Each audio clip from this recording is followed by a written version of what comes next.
우치무라는 평범한 사무직 회사원일 뿐이었어요. 매일 아침마다 책상 앞에 앉아 일하지만 그의 삶은 꿈꾸던 모습과는 거리가 멀었죠. 그런데 하늘마저도 그를 시험하는 듯 길을 걷다가 갑자기 어떤 아줌마에게 들이받쳐 그 자리에서 로그아웃 당하고 말았어요. 하지만 이야기는 여기서 끝나지 않았습니다. 모두가 그가 죽었다고 생각했지만 운명의 장난인지 어둠의 군주에게 소환되어 다른 세계로 끌려가 일을 하게 된 거죠. 몇 분 전 이곳에서는 마족의 내강자, 어둠의 군주가 자신의 지위를 굳히기 위해 중요한 회의를 열고 있었습니다. 그들은 사천왕 자리에 앉을 새 후보를 찾고 있었죠. 다른 세 사람은 소개되었는데 폭염전사 아만드, 철벽 수호자 지놈, 그리고 마법사 쑥핏. 그들에게는 한 가지 부족한 것이 있었어요. 바로 우치무라. 이 세계에서 온 인간이었죠. 이제 그는 물의 원소를 다스리는 해외위원이라는 칭호를 얻어 사천왕의 그릇이 될 운명이었습니다. 불쌍한 우치무라. 막 죽임을 당했는데 또다시 마왕의 군대를 위해 일하게 생겼네요. 우치무라는 평범한 회사원으로서 졸업 후부터 쉬지 않고 다녔어요. 사회가 발전할수록 돈을 벌어야 하는 압박도 극심해졌죠. 처음엔 꿈같은 직장을 찾았다 생각했지만 주변 동료들은 끊임없이 승진하는 반면 그는 제자리 걸음만 했습니다. 착하고 성실한 성격 탓에 회사에서는 쉽게 이용당하는 존재였죠. 그러다 갑작스레 해외로 발령이 나서 가족과 잠시 헤어질 수밖에 없었어요. 그곳은 실패자들의 무덤이라 불리는 지역이었습니다. 첫 출근 날부터 우치무라는 이곳이 얼마나 열악한지 몸소 느꼈어요. 발전이 뒤처진 탓에 생활이 고달팠고 심지어 회사 본사에 인력과 장비 지원을 요청해도 아무도 들어주지 않았죠. 그는 무릎을 꿇고 모두가 협력해달라고 호소했습니다. 이런 투철한 자세 덕분에 동료들도 그를 점점 더 좋아하게 되었고 모든 게 순조롭게 돌아가길 바랐죠. 하지만 그때 사장은 그를 또다시 다른 곳으로 보내버렸습니다. 이 얼마나 가혹한 운명인가요? 우치무라는 굴하지 않고 계속 노력했지만 점점 마음이 무너져갔어요. 내가 이렇게까지 일하는 이유가 과연 뭘까? 아무도 나를 인정해주지 않는데. 그런 순간 그는 교통사고로 죽음을 맞이하고 이 세계로 소환된 겁니다. 마왕은 그가 올라를 오래도록 기다려왔다며 사천왕이 되어달라고 명령했어요. 마치 죽음을 앞당기려는 저주처럼 들리지만 이제 그는 평범한 직원 신분에서 벗어나 갑자기 중요한 존재가 된 거죠. 그는 어둠의 군주가 건네준 금서에 담긴 내용을 보면서 해외에서 5년간 고군분투한 자신의 이야기를 떠올렸습니다. 그 기간 동안 그는 언어를 배우고 현지 주민들을 교육하며 그들을 이끄는 선구자가 되었죠. 이런 이력 덕분에 사천왕 자리에 오를 자격이 충분하다고 판단받았습니다. 우치무라는 칭찬은 고맙지만 마족 군대를 이끄는 일은 자신이 감당할 수 없다고 고백했어요. 현실은 금덩이가 아닌 그저 쓰레기뿐이라며 거절한 겁니다. 하지만 어둠의 군주는 약속합니다. 자신의 군대에서 그에 걸맞은 대우를 받을 거라고. 그 말을 듣고 우치무라는 살짝 긴장했지만 아직 마음의 준비가 덜 된 듯했죠. 평범한 인간 우치무라에게 갑작스런 변화와 책임은 너무 무거운 짐이었으니까요. 그가 앞으로 어떤 길을 걷게 될지 이 이야기는 이제 막 시작되었습니다. 우치무라의 운명은 한순간에 뒤바뀌었지만 그가 걸어온 길과 마음속 상처들은 여전히 그의 내면에 깊게 자리 잡고 있습니다. 우리가 이 이야기를 따라가며 느낄 감정의 파도는 단순한 판타지가 아니라 삶의 무게와 희망을 동시에 품은 여정입니다. 만약 당신이 우치무라의 입장이라면 이 거대한 변화를 받아들이고 새로운 역할을 감당할 수 있을까요? 때로는 우리도 그처럼 예상치 못한 운명 앞에서 흔들리지만 중요한 것은 포기하지 않고 다시 일어서는 용기입니다. 이 이야기가 당신에게 작은 빛이 되어줄 수 있길 바랍니다. 함께 이 여정을 나눠줘서 감사합니다. 쉽게 말해 사천왕의 급여와 권한은 전생의 큰 보스와 견줄 만한 수준이다. 게다가 부하들도 데리고 다니고 예전처럼 거리에서 잠자지 않아도 된다. 당연히 그를 강제로 끌어들이진 않는다. 그는 인재를 소중히 여기기에 거절하면 원래 세계로 돌려보내 새 삶을 시작하게 된다. 이런 말을 들은 우치무라는 기쁨에 겨웠다. 하지만 돌아가면 다시 그 치열한 경쟁 속에서 살아야 한다는 사실이 떠올랐다. 게다가 불투명한 환경 속에서 동료와 상사의 이용만 받았던 과거가 너무 아팠다. 그는 웃으며 자신이 무시받는 존재라 기대에 미치지 못할까 두렵다고 고백했다. 도움이 되지 않는다면 단지 잡초일 뿐이라고. 이때 마왕님이 깨우침을 주셨다. 그는 어리석은 자들의 헛소리에 귀 기울이지 말라고 했다. 마왕님은 우치무라를 계속 지켜보며 단기적 이익만 보는 어리석은 자들과 달리 우치무라는 멀리 내다보는 사람임을 알았다. 이 어둠의 군주는 남다른 인물이었다. 앞으로 마족을 위해 헌신한다면 번영을 약속하며 그의 잠재력을 최대한 활용할 것이라 약속했다. 마왕님은 우치무라의 일에 대한 열정을 계속 불러일으키며 정상에 오르고 싶냐고 물었다. 아직 대답하기도 전에 주변 사람들이 강력히 반대했다. 만더는 약한 자가 우리와 같은 자리에서 앉을 수 없다 판단했고 다른 두 멤버도 마찬가지였다. 결국 어둠의 군주는 우치무라의 능력을 3명이 직접 확인한 뒤 사천왕 임명 여부를 결정하기로 했다. 그 여자가 동의하며 우치무라를 공격하기 시작했다. 이방인에게 특별한 능력이 있다고 믿었기 때문이다.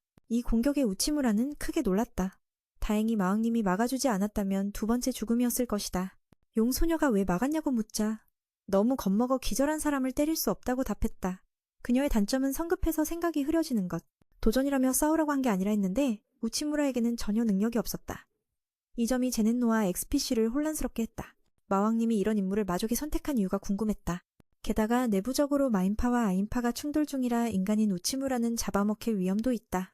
이 내부 분열이 바로 어둠의 군주가 우치무라를 소환한 이유였다. 그의 능력으로 마족을 그 어느 때보다 단결시킬 수 있으리라 믿었다. 깨어난 우치무라는 자신이 막았던 발차기에 대해 농담하며 마왕님이 육체적 힘이 아닌 뛰어난 두뇌를 원한다고 전했다. 앞으로 내부 문제 해결 능력을 평가하는 시험이 있을 것이라 했다. 그들의 영토는 여러 지역과 합병을 앞두고 있어 갈등이 불가피했다. 이를 해결하려면 각 부족의 수장들과 협력해야 했다. 최근 미노토 마을 쪽 상황이 좋지 않아 우치무라가 협상하러 가기로 했다. 만더가 이 일을 맡고 있으니 자세한 건 그에게 물어보라 했다. 이후 용소녀가 그를 미노토 족장에게 데려갔다. 그는 자신이 평범한 직원임을 걱정했지만 마왕님의 격려에 힘입어 기대에 부응하고 싶어 했다. 문 앞에선 우치무라는 그 크기에 압도되었다. 친구는 미노토족이 매우 공격적이니 조심하라며 경고했다. 그러면서도 어딘가 즐거워하며 우치무라가 여기서 죽길 바라는 눈치였다. 문을 열자 커다란 황소가 그를 맞았다. 협상이 불가능해 보였다. 우치무라는 살해될 상황을 상상하며 겁먹었지만 만더가 그를 위해 중재에 나섰다. 먼저 탈로스 족장에게 오늘 기분이 어떤지 물었지만 거절당했다. 만더는 분노했고 결국 서로 욕설만 오가며 협상은 완전히 깨졌다. 그는 큰일을 준비했는데도 상대가 반응이 없다며 만더가 상황을 이해 못한다고 주장했지만 이유는 명확하지 않았다. 밖에서는 부서지는 소리만 들렸다. 용소녀는 처음에 미노토 쪽이 합병에 관심이 많았지만 막상 와서는 상황이 이렇게 변했다고 전했다. 미노토 족장은 협상에 서툴렀고 상대를 욕하며 상황을 더 악화시켰다. 황소가 짐승처럼 행동했지만 그 소녀는 지풀방에 못 들여오게 해 우치무라가 뭔가 깨달았다. 만더는 이 문제를 우치무라에게 맡겼다. 실패하면 쫓겨나거나 심하면 죽음이라는 걸 알기에 책임을 떠넘기는 일에 익숙해졌다. 그는 실패하면 사천왕들에게 비웃음당하고 마왕님도 실망할 걸 상상했다. 그의 마음은 전 직장에서 겪었던 비슷한 상황으로 돌아갔다. 상대는 협력을 원했지만 계속 거절해 우치무라는 답답했다. 그러던 중 다시 대화가 이어졌다. 그때 용소녀가 마왕님께 보고하러 갔는데 우치무라가 아무것도 못할 거라 예상했다. 하지만 마왕님은 그의 활약을 기대했다. 곧이어 친구가 그가 진지하게 탈로스와 이야기하려 한다고 전했다. 친구는 포기하라고 조언했지만 우치무라는 사전에 포기란 없었다. 지금은 조기 판단하기엔 너무 이르다고 했다. 협상은 외모가 아니라 상대를 이해하고 신뢰를 쌓는 인내가 중요하다는 걸 알았다. 친구에게 자신을 지켜보라고 했다. 이 협상은 반드시 잘 될 것이라 믿으며 친구는 우치무라가 처음 왔을 때보다 두려움이 사라졌음을 깨달았다. 실망한 마음은 그 시절 옛 회사에서의 기억으로 돌아간다. 그때 우치무라는 비슷한 사건을 겪었는데 상대방은 매우 마음에 들어했지만 계속 거절해 도무지 이해할 수 없었다. 뜻밖의 일이 벌어진 건 양측 대화가 계속되면서였다. 한편 아만드는 마왕님께 방금 전일에 대해 보고하러 갔고 우치무라가 아무것도 해내지 못할 거라 확신했다. 하지만 그 반대였다. 오히려 마왕님은 젊은이의 활약을 기대하고 있었다. 잠시 후 친구가 매니 뭔가 조사하는 걸 보고 물었다. 그는 탈로스 씨와 진지한 대화를 하려고 한다고 했다. 친구는 상대의 태도를 보면 포기하는 게 낫다고 조언했지만 그 젊은이는 포기라는 단어는 사전에 없다고 했다. 게다가 지금은 너무 이르다며 협상에선 겉모습보다 끈기가 중요하고 상대를 이해하며 신뢰를 쌓아야 한다고 말했다. 친구에게 자신을 지켜보라고 하며 이번 협상은 반드시 순조로울 거라고 했다. 아만드는 그런 말을 듣고 이 녀석 예전처럼 두렵지 않구나 라고 깨달았다. 다음날 아만드가 찾아가 보니 방안은 완전히 엉망이었다. 매니 협상에 실패해 탈로스와 싸운 줄 알고 전쟁터가 된 거라 상상했지만 사실은 달랐다. 그는 밝은 표정으로 돌아왔고 오히려 엉망진창을 꾸민 것 때문에 꾸중을 들었다. 마왕성에서 저 소의 주인은 어디 있나? 하고 물었더니 둘이 합병 협상을 하고 있었다. 드래곤 아가씨는 단 하룻밤 만에 매니 협상을 성공시켰다는 걸 믿지 못했다. 자신은 그 과정이 너무 힘들었는데도 아무 성과가 없었기 때문이다. 무엇을 했냐고 묻자 매는 저걸 알고 나를 알면 100번 싸워도 위태롭지 않다고 답했다. 두 리더가 서로 손을 맞잡고 처음 일을 다시 설명하는 장면이었다. 아만드는 탈로스가 협상을 거절한 줄 알았지만 사실은 그렇지 않았다. 전과 다르게 상대와의 인식 차이를 극복하는 과정이었다. 사실 탈로스는 항상 협력을 원했으나 얻을 수 있는 이익을 더 듣고 싶었을 뿐이었다. 게다가 소들은 오랫동안 땅에서 자야 하니 집이라도 깔아주는 게 예의며 몸도 편하다고 한다. 그런데 드래곤 아가씨는 상대의 집을 가져가 버렸다. 그게 바로 감옥이란 뜻이라 늘 욕먹는 이유였다. 아만드는 상대방 마음을 전혀 이해하지 못한 자신의 실수를 깨닫는다. 반대로 탈로스도 마찬가지였기에 서로 이해하고 화해의 손을 잡았다. 이후 두 사람은 자연스럽게 웃으며 대화를 이어갔다. 모두 우치무라 덕분이었다. 노친네도 그에게 고마움을 전하며 앞으로 마왕님의 도움을 기대했다. 이것이 마왕님과의 최소한의 예의였다. 그 후 마왕님은 드래곤 아가씨에게 맨이 중요성을 이해했는지 물었다. 우치무라의 특별한 능력이 드러난 순간이었다. 그래서 양측은 오해가 풀리자 손을 맞잡고 화해했다. 이후 서로 웃으며 평범한 일상으로 돌아갔다. 모두가 우치무라 덕분이었다. 늙은 친구도 그에게 감사 인사를 전하며 앞으로 탈로스님의 도움을 기대했다. 이것이 마왕과의 최소한의 예의다. 그 후 마왕은 조용히 용에게 물었다. 우치무라의 특별한 능력, 즉 마족이 이해할 수 없는 문제들을 해결하는 힘의 중요성을 깨달았느냐고. 대주님은 젊은이를 칭찬하며 사천왕의 새 멤버인 만더를 환영했다. 만더는 권력을 넘겨받는 의식에 반대하지 않았다. 우치무라는 신분을 상징하는 고귀한 팔찌를 받았다. 이곳에서 그는 누구의 방해도 받지 않고 자유롭게 행동할 수 있다. 마왕도 그를 신뢰했다. 이것이 맨에게는 처음으로 상사에게 인정받는 순간이라 행복했다. 동료 여자는 손을 내밀며 애정 표현을 해달라 했고 수줍은 척해 웃음을 자아냈다. 앞으로 둘은 함께 강한 마족을 세워나갈 것이다. 마왕의 바람대로. 며칠 후 우치무라는 이 세계 생활에 점점 익숙해졌다. 여러 차이는 있지만 이곳에도 개인 사무실이 있었다. 맨은 조사 끝에 사천왕이 마왕 바로 아래라는 걸 알았다. 계급체계가 매우 엄격했다. 불안함도 있었지만 대주님이 그를 중요하게 여긴다는 사실에 보답해야겠다고 다짐했다. 조금 의욕이 오른 순간 악마떼에 놀라 혼비백산했다. 이후 다른 사천왕들을 만나러 갔다. 첫 번째는 크고 아름다운 여성 엑스핏의 방이었다. 맨이 자신이 새로 임명된 걸 소개하자 그녀는 다른 사람인 척하며 주인이 오랫동안 자리를 비운다고 거짓말을 했다. 그래서 앞으로 올 필요 없다는 식으로 그를 쫓아냈다. 좌절했지만 포기하지 않았다. 사업에서 실패는 성공의 어머니라니 걱정할 것 없었다. 그때 아만드가 달려와 동료를 불렀다. 오늘 마왕이 부탁할 일이 있다며 우치무라는 기쁜 마음으로 갔다. 이번 일은 마족 군대의 신흥 세력인 오크족과의 협상과 관련됐다. 오크는 이 지역에 사는 많은 종족 중 막강한 영향력을 가진 존재였다. 군대 규모도 마왕 군단과 비슷했고 주변 부족들의 수장도 맡고 있었다. 그들의 동의를 얻으면 마왕 군대는 두려울 게 없어진다. 하지만 오크족은 너무 강력한 군대를 보유해 동맹이 아니면 큰 위협이 될 수 있다. 마왕도 우치무라, 세계에서 이걸 경쟁사합병 협상이라 부른다고 말했다. 임무의 규모와 난이도 때문에 그동안 적합한 인물을 찾지 못했는데 지금 이곳에 모든 것을 아는 자가 있으니 우치무라에게 부탁한 것이다. 또한 그는 정신력을 더해줄 수도 있다고 확신했다. 우치무라는 흔쾌히 승낙했다.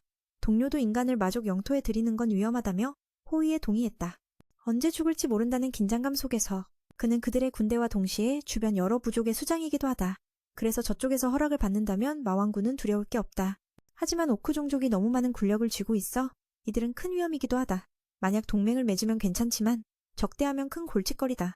마왕님이 알기로 우치무라 세계에서는 이런 걸 합병협상이라 부른다. 경쟁하는 회사 간의 협상과 같아서 규모와 난이도가 워낙 크기에 지금껏 적합한 사람을 찾지 못했었다. 하지만 지금 이곳에 모든 걸 아는 사람이 있으니 부탁한 거고 확신하기에 그가 정신력을 더 얻을 수 있다고. 그래서 나는 승낙했다. 친구도 따라가기로 했는데 인간을 마계 영토에 들이는 건 언제 죽을지 모르니까. 사실 그녀는 더 배우고 싶었고 사랑하는 사람이니 위험에 빠뜨릴 수 없었다. 사천왕 자격으로 함께 힘쓰기로 했다. 아, 생각났다. 그는 남은 한천왕 직연호위 개놈을 만나러 가고 싶어한다. 기록에 따르면 그 아이는 아인종 군대를 이끄는 책임자이며 오크 종족도 그 관할이기에 그에게 묻는 게 맞다. 아만드는 그 여자를 좋아하지 않아 준비된 마차를 핑계로 다른 곳으로 가자고 했다. 나는 그 모습이 좋았다. 시간을 아끼는 세민이. 그녀는 뾰로통한 얼굴로 그를 재촉했다. 아인종 군대는 체계적 훈련 중이라 개놈의 군사 운영 능력에 놀라움을 금치 못했다. 훈련 후 그녀는 평가와 칭찬을 아끼지 않았고 그 덕에 병사들의 사기는 하늘을 찌를 듯 높았다. 행운이다. 이 여자가 좀 더 순해져서 선뜻 먼저 다가가 말을 걸었다. 그는 인사하러 왔다며 오크족에 관한 정보를 얻고 싶어 했다. 그녀는 협상 상대가 바로 그 오크족임을 알고 첫 번째 조언을 했다. 거기 족장은 힘과 지혜가 뛰어나 누구에게도 뒤지지 않는다고. 그건 그가 직접 확인할 수 있을 것이다. 중요한 건 그가 지금 당장 가야 한다는 거였다. 그가 가야 한다는 말에 나는 저용 소녀가 벌써 화가 나 있는 걸 봤다. MH가 돌아와 그 친구가 너무 공격적이라 물었다. 그녀는 모든 준비가 끝났으니 가자고 말했다. 제 놈은 몇 마디 놀려서 그녀를 미치게 만들었지만 그녀는 똑똑해서 못 들은 척 귀를 접어버렸다. 우치무라는 두 사람을 보며 어쩔 줄 몰랐다. 잠시 후 그들은 족장과 만나러 갔지만 무시당했다. 몇 시간이나 밖에서 기다리게 만들어서 만더는 화가 났다. 그가 얼마나 더 기다려야 하냐고 묻자 경비병은 족장이 허락할 때까지 기다리라 했다. 천황이라 해도 함부로 들어갈 수 없다는 말이었다. 그 말에 용소녀는 참지 못하고 폭발했다. 청년은 그녀에게 인내심을 가지라고 조언했다. 경험상 경쟁하는 회사와 협상하는 건 쉽지 않다고 했다. 그녀는 듣고 싶어 하지 않았다. 그건 마왕군을 무시하는 거라며 싸울 생각이었다. 그때 한 소녀가 그들을 안으로 초대했다. 나도 이곳에서 뭔가 이상한 점을 발견했다. 그녀는 주변을 주의하라며 오크족이 눈치챌 수 있다고 경고했다. 가장 중요한 건 약점을 드러내지 않는 거였다. 그들의 세력은 우리 군대와 비슷하고 개놈이 경고한 적도 있다.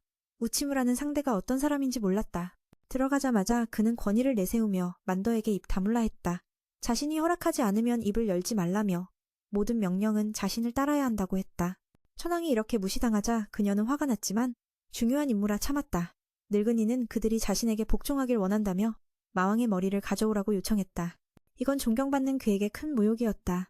아만드는 참지 못하고 욕하려 했지만 우치무라가 막았다. 그는 웃으며 이 문제는 너무 중대하니 다시 생각해보자고 했다. 이게 바로 강한 상대에게 부드럽게 대하며 기회를 노리는 유연함이었다. 하지만 그녀는 참을 수 없어 폭발하며 늙은이에게 욕을 퍼부었다. 우리 대왕을 모욕하다니 찢어버리고 싶다고 했다. 그러나 그는 진정하라고 조언했다. 그렇게 하면 상대의 계략에 빠지는 거라고. 그는 그 늙은이가 그들을 화나게 해 협상을 망치려 한다는 걸 알아챘다. 오크족 족장은 처음부터 협상할 생각이 없었지만 내부 비판을 피하려고 그들을 들여보낸 뒤 책임을 전가한 거였다. 다행히 나는 빨리 눈치챘다. 기분이 나쁘냐는 질문에 물론이라고 했다. 마왕님을 존경하지만 더 큰 목표를 위해 양보할 수밖에 없었다.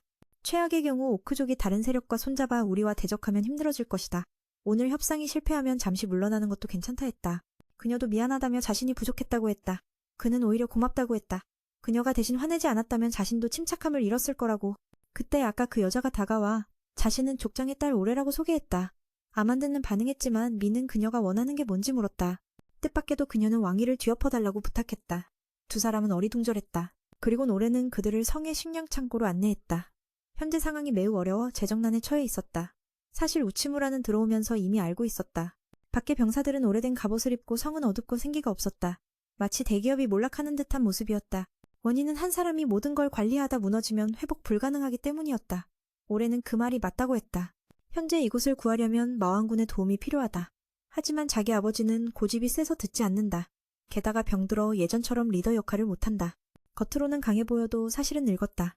만약 아버지가 죽으면 모든 게 혼란에 빠질 것이다. 이를 막기 위해 오레가 협력을 제안한 거였다.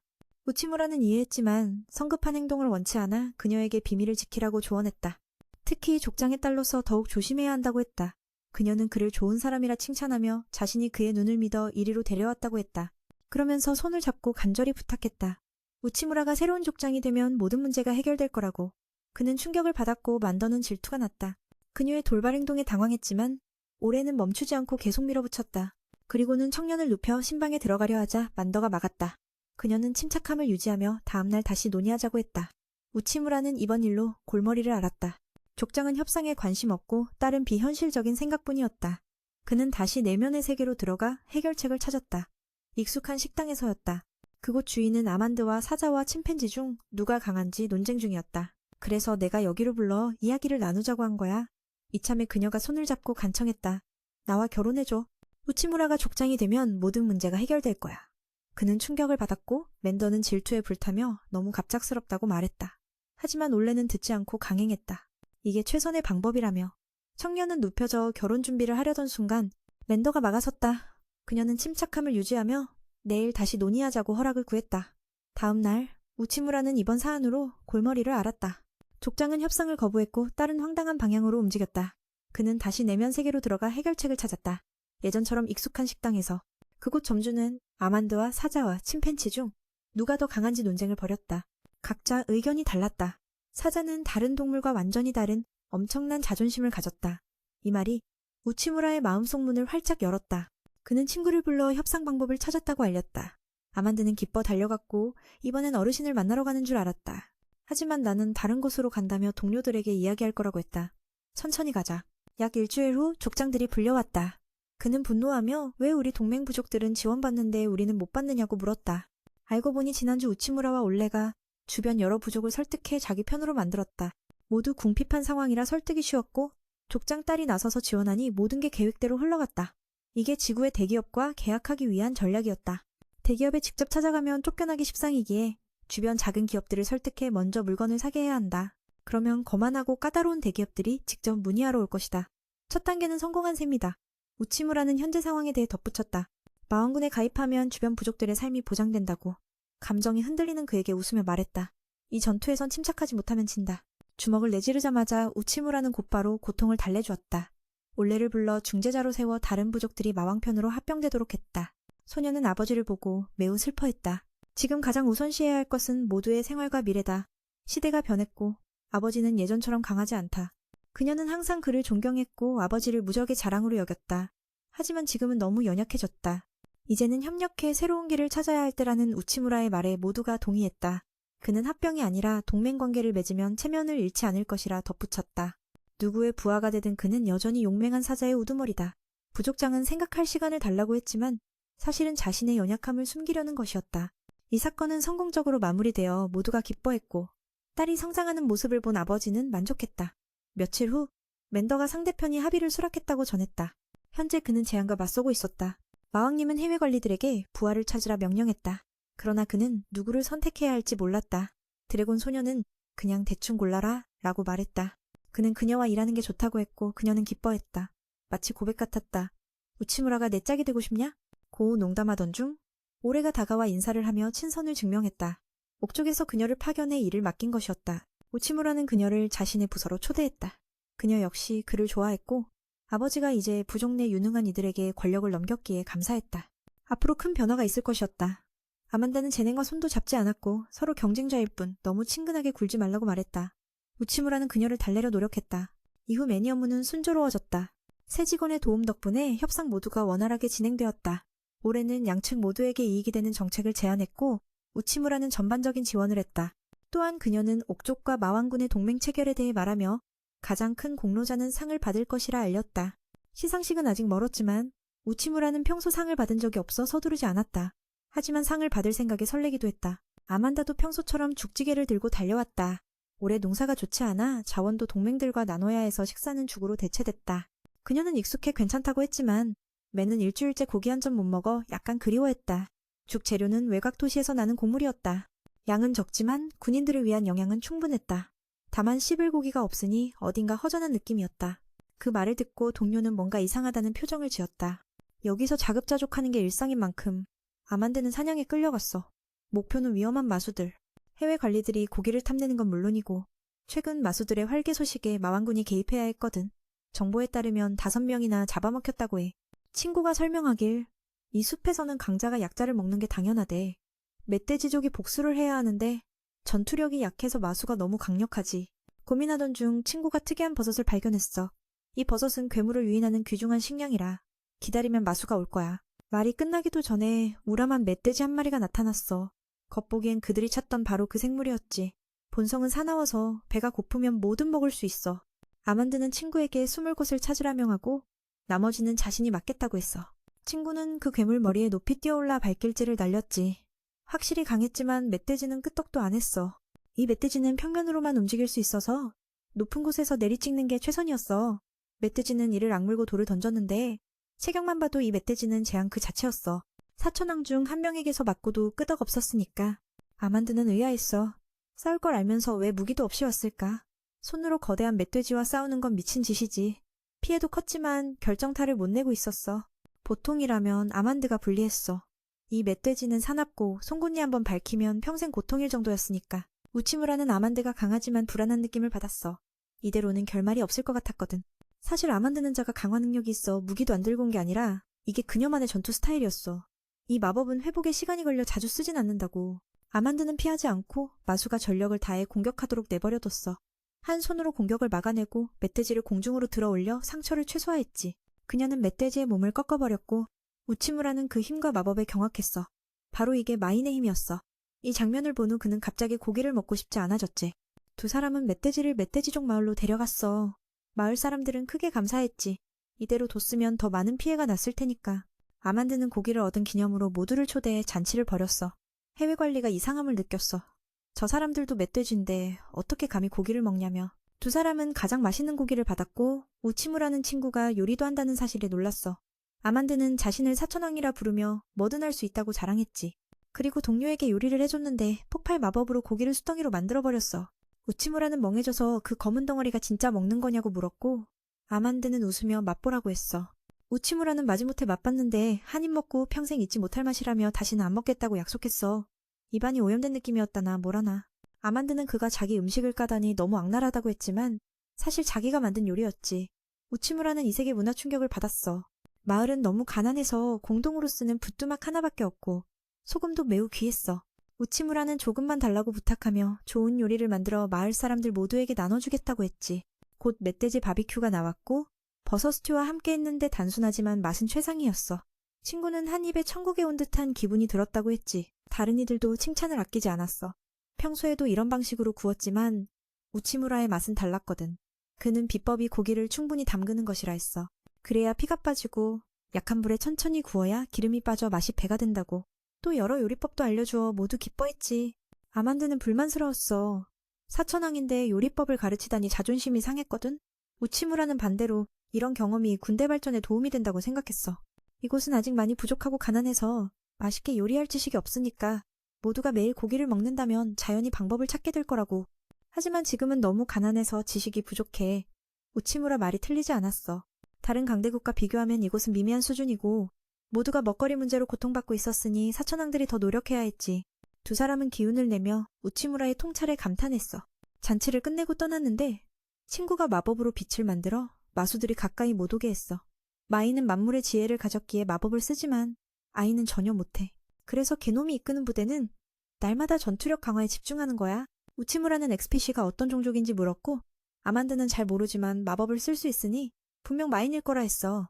같은 사천왕인데도 그 친구는 무례해서 회의에 한 번도 참석하지 않고 멀리서만 말해. 두 사람은 걷다가 마법만 쓰는 게 불편하지 않냐고 얘기했어. 우치무라는 처음 멧돼지와 싸울 때 무기를 안 가져와서 분리했던 걸 떠올렸어. 치명타를 줄 무기가 필요했지. 마법 변신도 시간이 많이 걸리니까 다음부터는 무장을 갖추라고 충고했어. 그래야 요리도 안 탈 거라고. 마법에 의존하면 옷도 마찬가지라며 제대로 무장하면 더 강해질 거라고. 이 말이 친구의 자존심을 건드려 그녀는 분노했어. 맞는 말이지만 모욕이라며 우치무라를 숲에 두고 혼자 돌아갔지. 다음날 멧돼지족이 그녀를 호위하기로 했는데 그녀는 배신당한 기분이었다고 했어. 다른 세계 출신이라 생각이 달라 마인에게 맞지 않는 거라며. 이 일이 있은 다음날 마왕님께서 우치무라를 불러 신문하셨다. 우치무라는 깊은 슬픔에 잠긴 채 동료와의 갈등을 일으킨 것에 대해 즉시 사죄했다. 마왕님은 부하에게 침착함을 유지하라며 일은 이미 벌어진 일이다라고 조언했다. 사건의 진상을 더 이해한 후 주군께서는 우치무라에게 직접 오해를 풀고 용을 달래라고 명령하셨다. 이 문제는 단순한 말다툼이 아니라 훨씬 더 깊은 의미를 담고 있었다. 그는 이 사건이 첫 번째 교훈임을 깨달아야 했다. 하지만 우치무라는 왜 그녀가 화를 냈는지 아직도 이해하지 못했다. 처음 이곳에 왔을 때 그는 마인몰에는 지식인 같고 아이날에는 야생적인 존재일 거라 생각했다. 하지만 현실은 전혀 달랐다. 마인은 몸을 드러내는 걸 좋아하고 아이는 안경을 쓰고 책을 읽는 모습이었다. 정말 어처구니 없는 오해였다. 그 두 가지 사실만으로 그는 친구가 어제 했던 말의 이유를 추론했다. 책을 읽은 후 그는 마인이 강할수록 몸이 아름답고 몸을 단련할수록 마력이 높아진다는 걸 알았다. 그래서 그들이 노출이 심한 옷을 입는 것은 자신의 강함을 증명하는 방식이었다. 어제 그는 아만다에게 몸을 가리는 옷을 입으라 조언했는데 그게 오히려 비난처럼 들렸다니 아이러니했다.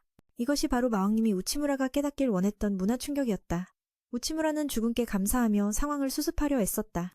한편 아만다도 매우 속상해하며 우치무라가 자신을 미워하는 건 아닌지 두려워했다. 그녀는 달려가 친구에게 안기며 그 청년이 자신의 몸을 비난했다는 이야기를 털어놓았다. 원래는 전혀 이해가 되지 않는다고 했지만 그녀가 전한 이야기를 자세히 들었다.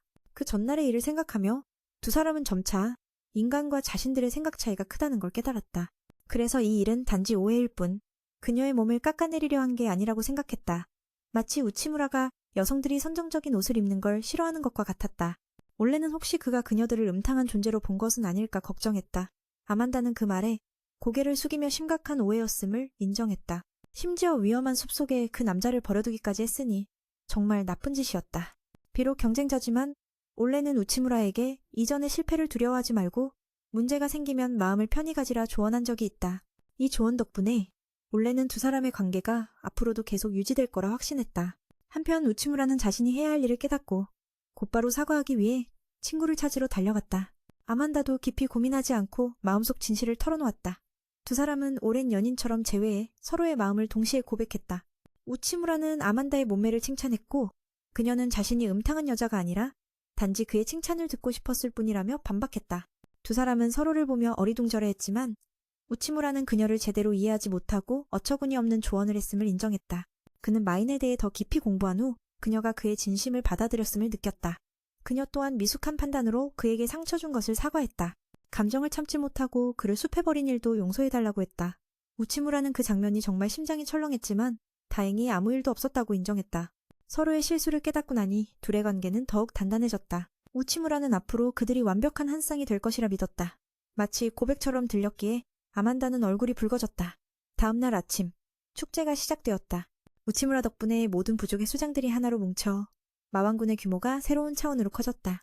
마왕님은 희귀한 마광석을 선물로 주셨지만 우치무라는 모든 공을 혼자 차지하기엔 미안해 아만드의 도움을 감사히 여기며 그 선물을 그녀에게 돌려줬다. 그런데 그 결과는 꾸중뿐 우치무라는 도무지 이해할 수 없었다.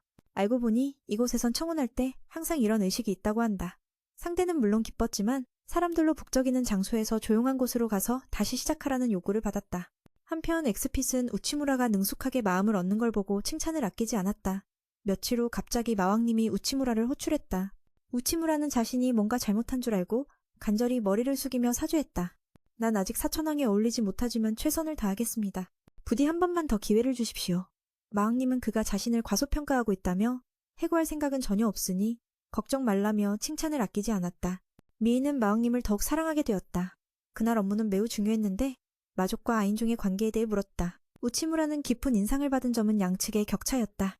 마족은 마법의 강점을 가지고 있지만 아인종은 그렇지 않다. 이것이 마왕님이 말하고 싶었던 핵심이었다. 앞으로 모든 종족이 마법을 사용할 수 있게 해야 한다고. 우치무라는 해결책을 찾아야 했고 아인종도 약하지 않게 만들 방안을 고민했다. 자신도 이 세계 출신이라 마법 사용에 어려움이 있었다. 마왕님은 순수한 마광석을 줬는데 이전에 아만드에게 준 보상과 비슷하다. 다만 아직 형태가 정해지지 않아 다양한 물건으로 만들 수 있다고 했다. 쉽게 만들려면 마법 연구 전문가를 보내겠다는 뜻이었다. 그 전문가는 까다로운 사천왕 중 한 명, 광풍의 법사 엑스핏이었다. 이미 전해진 후 우치무라는 정신을 다잡았다. 엑스핏은 대화가 쉽지 않다며 주의를 주었고 우치무라는 곧바로 업무에 착수했다. 아내는 최근 남편이 마왕님과 직접 일하는 모습을 보고 무척 기뻐했다. 전날 받은 신비한 물건도 늘 옆에 지니고 다녔고 생각만 해도 마음이 들떴다. 그녀는 참을 수 없이 방으로 돌아가 마광석에 대해 탐구를 시작했다. 마광석은 마족이 마력을 길러 응축한 결정체였다. 그녀는 상관에게 감탄하며 요즘 야근해도 피곤하지 않냐고 물었다. 아만드는 마광석에 대해 잘 알지 못했지만 아인종이 사용하면 마족처럼 마법을 쓸 수 있다고 확신했다. 다만 기술도 필요해 마력만으로는 부족했다. 결국 엑스핏 같은 마법 연구 전문가가 필요하다는 결론에 이르렀다. 그래서 우치무라는 도움을 청하러 갔다. 문을 두드리자 전번에 봤던 아가씨가 나왔지만 우치무라가 누군지 모르는 척했다. 사실은 마왕님의 명령을 알고 있어서 일부러 모르는 척하는 것이었다. 우치무라는 주인을 만나러 왔다고 했지만 그녀는 주인이 없다고 일관했다. 똑똑한 청년은 속지 않고 문을 닫지 않고 계속 단독 면담을 요구했다. 결국 엑스핏은 어쩔 수 없이 들여보냈다. 밖에 있던 아내는 이 장면을 보고 질투심에 눈이 초롱초롱 빛났다. 우치무라가 다른 여자와 밀당하는 걸 믿을 수 없었다. 안에 있던 여자는 계속 자신이 전할 거라고 했지만 우치무라는 그녀를 간파했다. 첫째, 그녀의 안경은 변장을 위한 도구였다. 둘째, 마왕군 내에 벨린다라는 이름은 없었다. 마지막으로 마왕님이 그녀가 변장 중이며 이를 피하려 한다고 알려준 점이었다. 우치무라는 엑스핏이 사천왕임을 확인하고 더는 속이지 못했다. 그녀는 변장 이유를 인정하며 목소리도 바꿨다. 사천왕으로서 이를 떠넘겨지기 싫어 일부러 그렇게 행동했다는 것이다. 우치무라는 마법 사용 도구 제작 이야기를 꺼냈고 그녀는 거절했다. 마왕님의 명령이라도 새로 만들 필요가 없다고 했다. 이미 완성한 게 있었기 때문이다. 우치무라가 이해하지 못하자 그녀는 자신이 진짜임을 보여주려 보상을 꺼냈다. 그것은 마력을 쉽게 흡수하는 핵심 광석과 여러 마광석이 장착된 부품이었다. 다양한 마법을 쓸 수 있지만 만드는데 수년이 걸리고 비용도 엄청났다.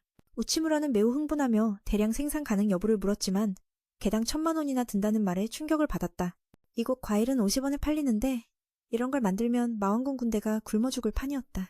엑스핏이 설명하길 마광석은 희귀하고 고급 재료가 들어가 당연히 비쌀 수밖에 없다고 했다.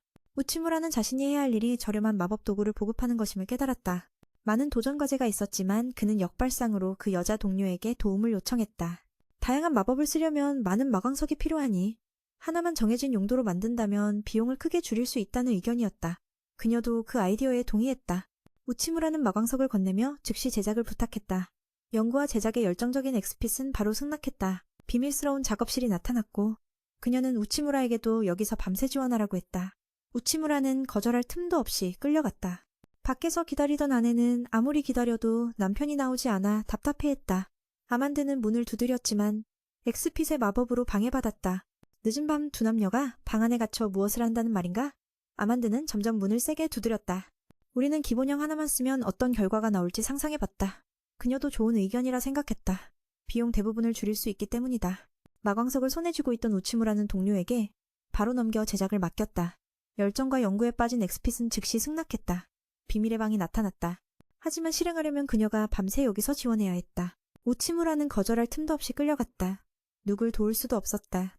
밖에서 기다리던 아내가 안 나오자 애태우며 문을 두드렸지만 엑스핏의 마법에 막혀 방해할 수 없었다. 한밤중 남녀가 방에 갇혀서 무얼 하겠는가. 그녀는 점점 문을 세게 두드렸고 다음날 아침까지 계속됐다. 그때 우치무라는 개미처럼 지쳐 잠 한숨 못 잤다. 덕분에 친구의 일이 완성됐다. 그녀는 자신이 만든 새기기를 자랑스럽게 이름 붙였다. 로즈마린 마법 장치라 했다. 단 하나의 마법만 담아 마광석이 초라해도 저렴하게 대량 생산할 수 있다. 하지만 효과 검증이 필요해 계속 실험 대상이 되었다. 우치무라는 반대하지 않고 쉬고 싶다고 부탁했지만 엑스핏은 1시간 후에 다시 만나자고 했다. 그는 눈물을 흘릴 듯했다. 너무 적어서 아쉬웠다. 그래도 면제받아 다행이었다. 겨우 몸을 일으키니 친구가 봉인 해제했다. 마침 아만드가 문을 두드리며 들어왔다. 결과는 우치무라는 잠잘 틈도 없이 맞아 기절했다. 그를 사랑하는 사람이 쓰러진 모습을 보고 거의 밤새 싸웠던 거라 생각해 놀라 깨웠다. 마법사로 변장해 친구에게 조용히 하라고 했다. 귀여운 여자를 언급하며 여긴 아무도 없다고 속였다. 겨우 상황을 파악하기도 전에 올레와 릴림이 다가와 긴급 소식을 알렸다. 변이된 대량의 마조류가 마을을 공격했다.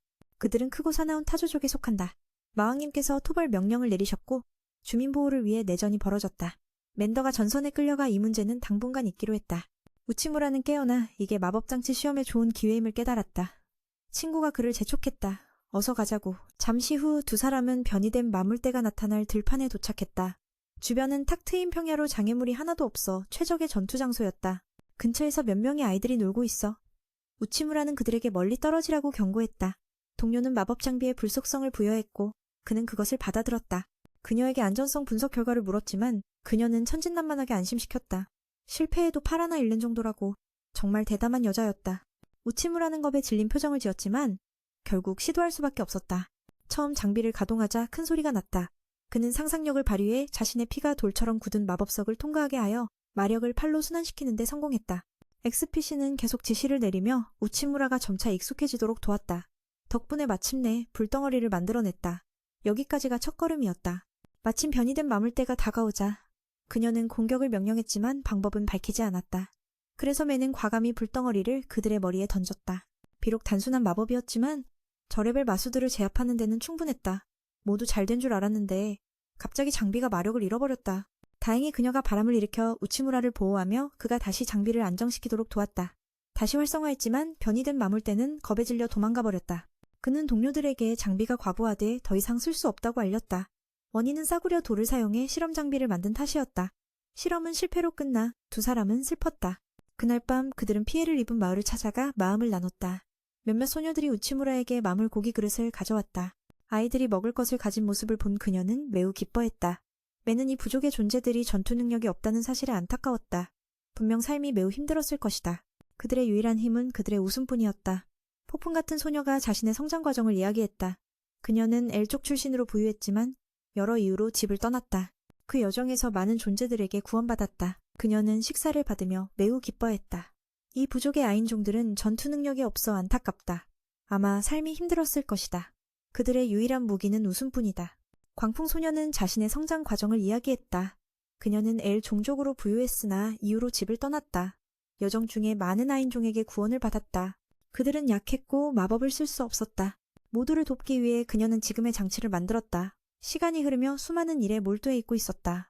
엑스핏은 이번 임무 반드시 성공해야 한다고 다짐했다. 마조류는 반드시 다시 돌아올 테니 즉시 대처해야 한다. 문제는 원료를 소모하지 않고 퇴치하는 방법이다.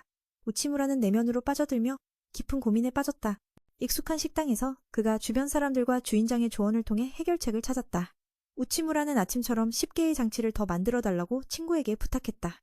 개선은 필요 없다고 했다. 미에는 의아했지만 그의 자신감 넘치는 얼굴을 보고 결국 따르기로 했다. 아침까지 준비가 끝났지만 마법을 쏘기 위한 것이 아니라 단지 소리를 내기 위한 것이었다. 장치를 작동시키자 그 소음은 마수들에게 불쾌감을 줘서 모두 도망쳤다. 같은 장치지만 새로운 방식으로 사용해 효과는 배가 되었다. 마법을 쏘지 않은 이 마광석도 소모되지 않았다. 문제는 해결됐고 두 사람은 예상 밖의 성공을 거둬 마왕님께 보고했다. 이 장치를 동맹 부족들에게 보급해 마수를 쫓아내는 데 저비용으로 사용할 예정이라 했다. 마왕님도 미엔의 방식에 놀라며 XPC와 우치무라의 협력이 성공적이었다며 칭찬했다. 밖에서는 서로 감사의 인사를 나눴고 특히 그녀가 연구의 난관을 풀어줘 큰 빚을 졌다며 언제든 필요하면 도와주겠다고 했다. 시간이 날 때면 말이다. 게다가 개선된 마법 발사 장비도 선물로 받았다. 이전에는 10개의 불구슬만 발사할 수 있었지만 이제는 최대 30개까지 연속 발사가 가능하다. 우치무라는 이틀간 잠을 못 자고 피곤한 상태에서 방으로 돌아갔다. 아내가 문을 열고 들어와 그들이 함께 시간을 보내는 모습을 보고는 맨에게 왜 빨리 연구 중인 걸 말하지 않았냐며 꾸짖었지만 청혼까지 받았으니 다른 여자가 있을 리 없다고 생각했다. 그가 바닥에 누워있는 모습을 보고 아내는 쿠오풍이 무슨 일을 벌인 줄 알고 해결하려고 나서려 했다. 하지만 며칠 후 우치무라는 식당에 데려가며 생각에 잠겼다.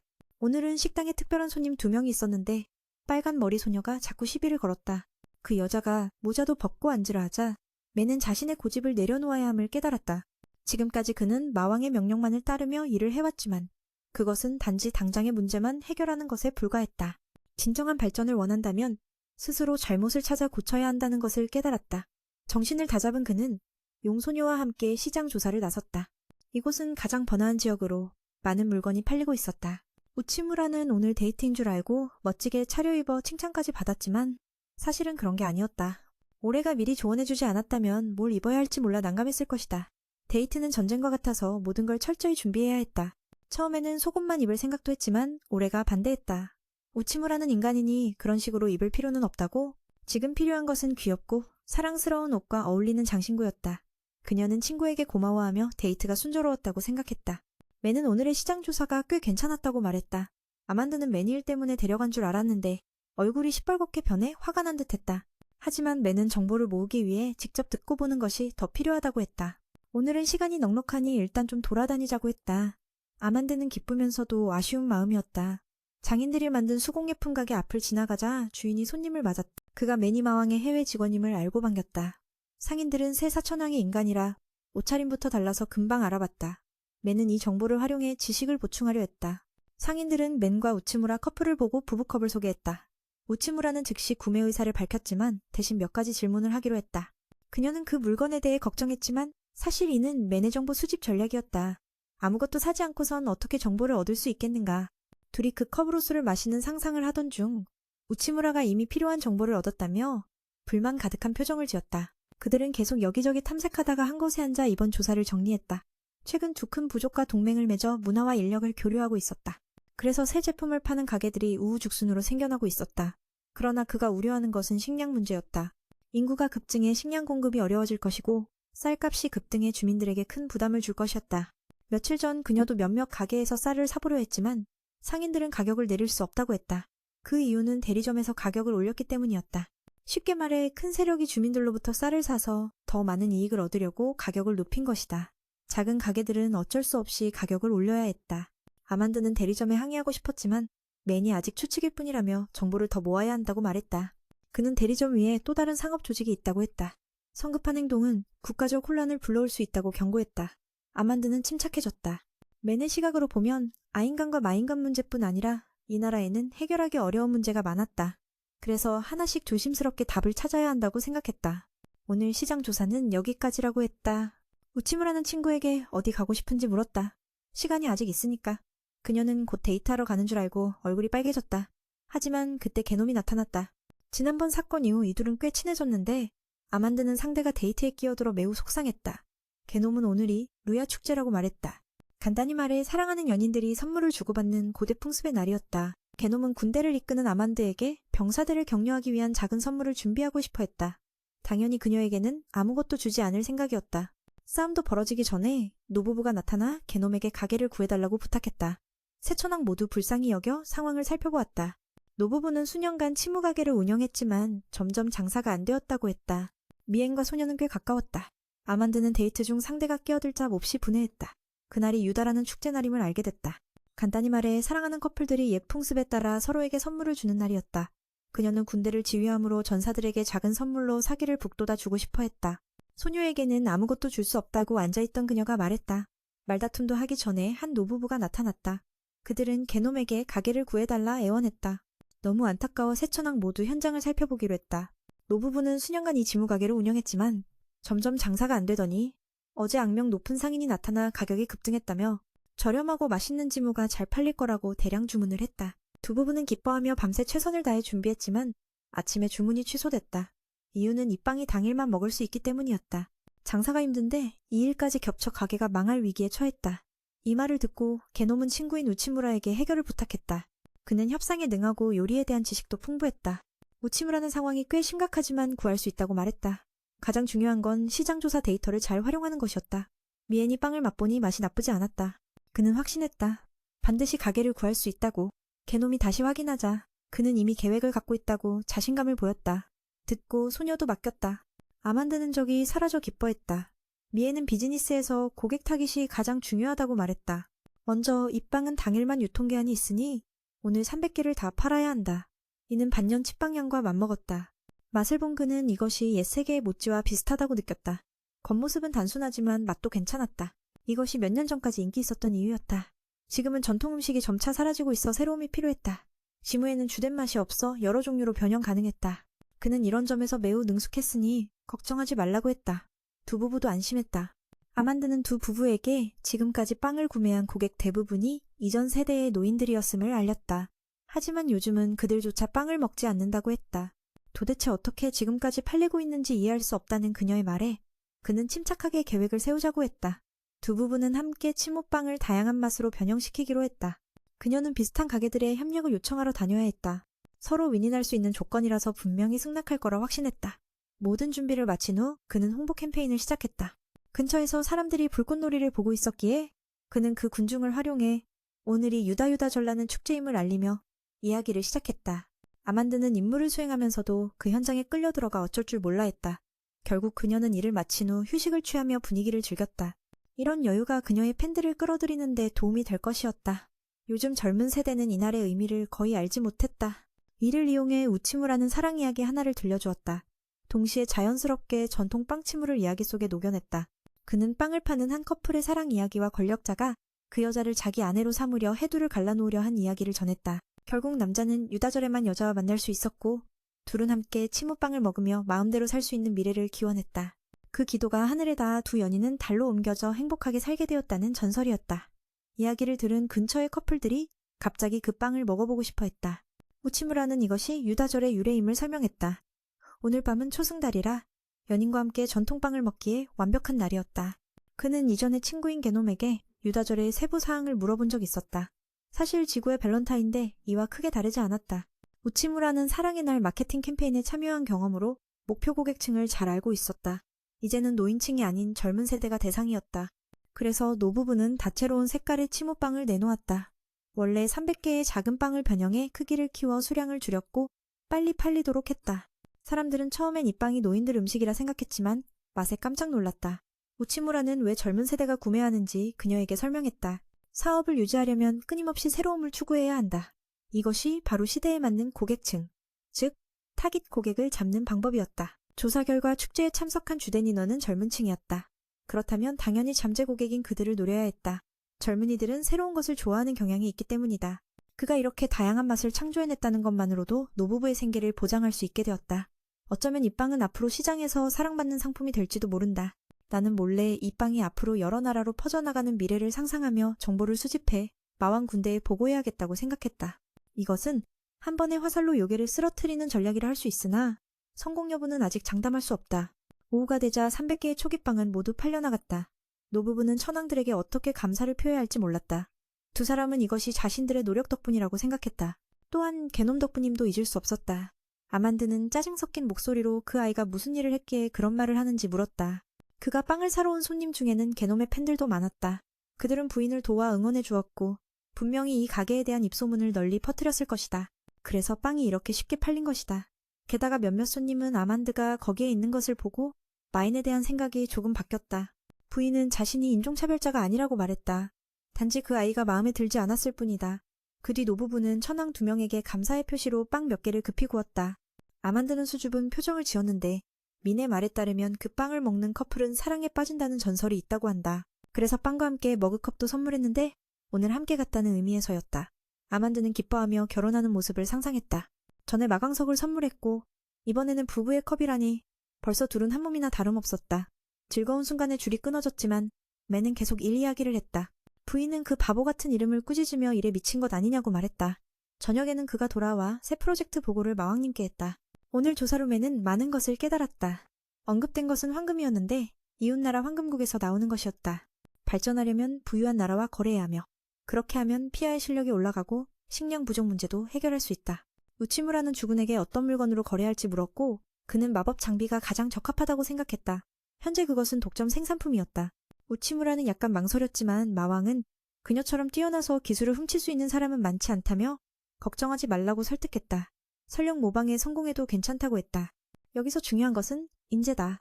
그들이 있으면 앞으로도 더 뛰어난 걸 만들어낼 것이기에 저작권 걱정은 할 필요 없다는 말이었다. 하지만 마왕은 민에게 경고했다. 황금국의 분노한 왕은 쉽게 협상하지 않는다고.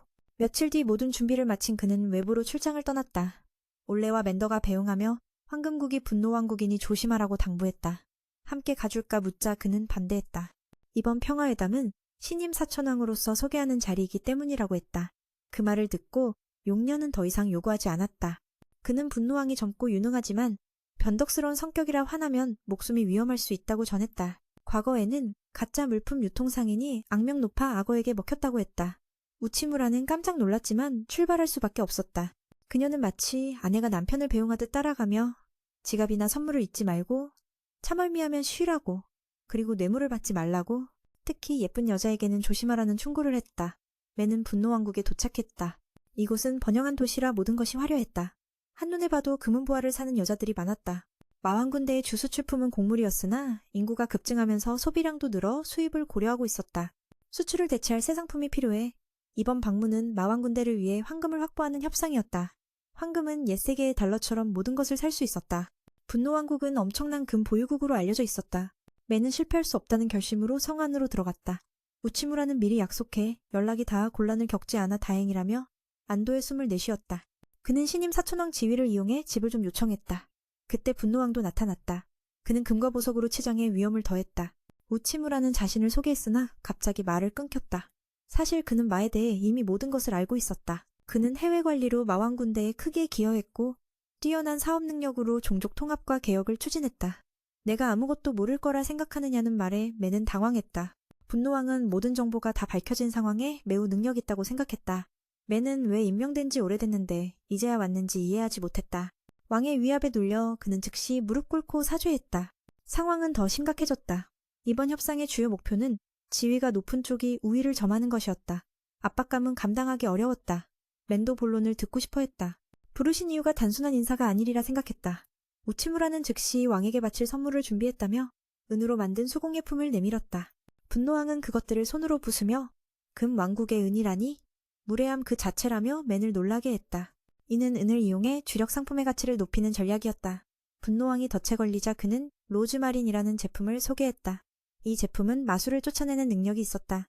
상대는 마광석의 품질이 떨어지면서도 그런 기능을 갖춘 데 놀랐다. 미는 현재 이 제품이 마왕 군대의 독점 개발품이며 국내에만 유통되고 있다고 말했다. 외부인은 구매할 수 없다. 이번 방문은 황금국이 광산에서 골렘 때문에 어려움을 겪고 있음을 알기 위한 것이었다. 광부들이 겁에 질려 골렘 퇴치를 위해 보안 전문가를 고용하는데 비용이 많이 든다. 반면 로즈마리는 효과적이면서도 비용이 훨씬 저렴했다. 이 말을 들은 분노왕은 꽤 흥미로워했다. 미는 먼저 20개를 선물로 주며 마음에 들면 추가 주문하라고 했다. 분노가 폭발하며 그 자리를 박살내자 청년은 깜짝 놀랐다. 은을 가지고 황금왕국에 온 건 정말 무례한 도발이었다. 마치 누군가를 조롱하는 듯했다. 사실 우치무라는 이 계획을 사용해 주력 상품의 가치를 한 단계 끌어올리고자 했다. 분노의 왕이 미끼를 물자 그는 로즈마린이라는 제품을 소개했다. 이 제품은 마수들을 쫓아내는 능력이 있다고 했다. 상대는 마광석이 품질이 낮으면서도 그런 기능이 있다는 사실에 꽤 놀랐다. 현재 이 물건은 마왕군이 독점 개발한 도구이며 국내에서만 배포되고 외부인은 살 수 없다고 밝혔다. 이번 만남은 황금의 땅이 채굴 문제로 고통받고 있음을 알리는 신호였다. 이곳 광산에는 제이시 골렘이 나타나 노동자들을 두렵게 만들고 있었다. 그래서 보안 전문가를 고용해야 하지만 비용이 많이 들었다. 그러나 로즈마리는 효과적이면서도 훨씬 저렴했다. 이 소식에 분노의 왕은 흥미를 느끼고 우치무라에게 일단 20개를 선물로 받았다. 마음에 들면 추가 주문도 가능했다. 분노의 왕은 정말 효과가 있는지 확인하고 싶어 했다. 그래서 우치무라는 생명을 건 증명을 해야 했다. 거대한 악어 마수가 풀려나 그를 위협했다. 그는 마침내 만더에게 비밀리에 도움을 청했지만 침착함을 잃지 않고 기기를 작동시켜 성공적으로 마수를 쫓아냈다. 하지만 악어는 새로운 목표, 즉 분노의 왕에게 돌진했다. 왕은 걱정하며 조심하라 소리쳤고 마법으로 돕고자 했지만 청년은 마수를 한 번에 불태워버렸다. 이 행동은 분노의 왕을 매우 만족시켰고 그는 대량 주문을 수락했다. 마왕군은 그 장치를 칭찬하며 우치무라가 평범한 인간임에도 불구하고 자신과 동등하게 대화할 용기가 있고 탁월한 협상술과 위급한 순간에 충성을 보여준 것을 흥미롭게 여겼다. 대단한 계약이 성사되어 매우 기뻤다. 하지만 곧 황금에 눌려 죽을 위기에 처했다. 그들은 한 달에 약 200개의 로즈마린을 공급할 수 있다고 했으나 분노의 왕은 이를 일주일로 줄였다. 그는 자신의 위엄을 보여주었고 만족하는 황금은 산더미처럼 쌓을 수 있다고 했다. 우치무라는 이 문제를 엑스핏과 논의하던 중 심하게 꾸중을 들었다. 200개는 너무 적었기 때문이다. 로즈마리는 이제 막 생산되기 시작한 상태였다. 잔혹한 현실이 그를 덮쳤다. 한 달에 200개 로즈마린을 공급한다는 사실을 알게 된 광란의 왕은 주문을 일주일로 줄였다. 그는 자신의 권위를 과시하며 자신이 원하는 만큼만 공급된다면 황금도 쌓아둘 수 있다고 선언했다. 돌아와서 이 문제를 상의했지만 우치무라는 너무 적은 수량이라 개처럼 꾸중을 들었다. 로즈마리는 이제 막 생산에 들어갔으며 서툰 장인들이 많아 속도를 낼 수 없었다. 그는 부탁했다. 부디 도와줘. 이게 페다신 PC의 새로운 성장 동력이야. 국내 주문이 이미 많았는데 일주일에 200개라니 어떻게 칭찬을 받겠어? 우치무라는 고생을 모르고 계약만 따내 공을 차지하는 듯 했지만 그 말도 일리가 있어 말을 아꼈다. 옆에서 올해가 주인님을 위해 치료해준다고 칭찬하며 우리 편을 위한 마음이라고 했다. 상황은 예전과 닮았다. 두 진영 간의 갈등과 오해가 조직을 무너뜨릴 위기였다. 우치무라는 친구가 어떻게 할지 궁금했지만 그가 이미 야수를 퇴치하는 지역에 우선 배송했다고 폭로했다. 국내 수량도 충분하니 이제 생산량은 안정되어야 한다고 말했다. 그 말을 들은 친구는 깜짝 놀랐다. 사업가가 공장 상황을 이렇게 잘 알다니. 우치무라는 그녀가 여느 때처럼 게으름을 피우는 걸 알고 결국 200개 완성에 동의시켰다. 그때 분노의 왕국 사람들이 와서 100개를 급히 추가 주문했다. 그 장비가 너무 효과적이라는 이유였다. 결국 일거리가 산더미처럼 쌓여 휴식도 없이 계속 일해야 했다. 올해는 한 주 만에 300개 주문을 받은 우치무라를 칭찬하며 분노의 왕국이 엄청난 재력을 가졌음을 증명했다.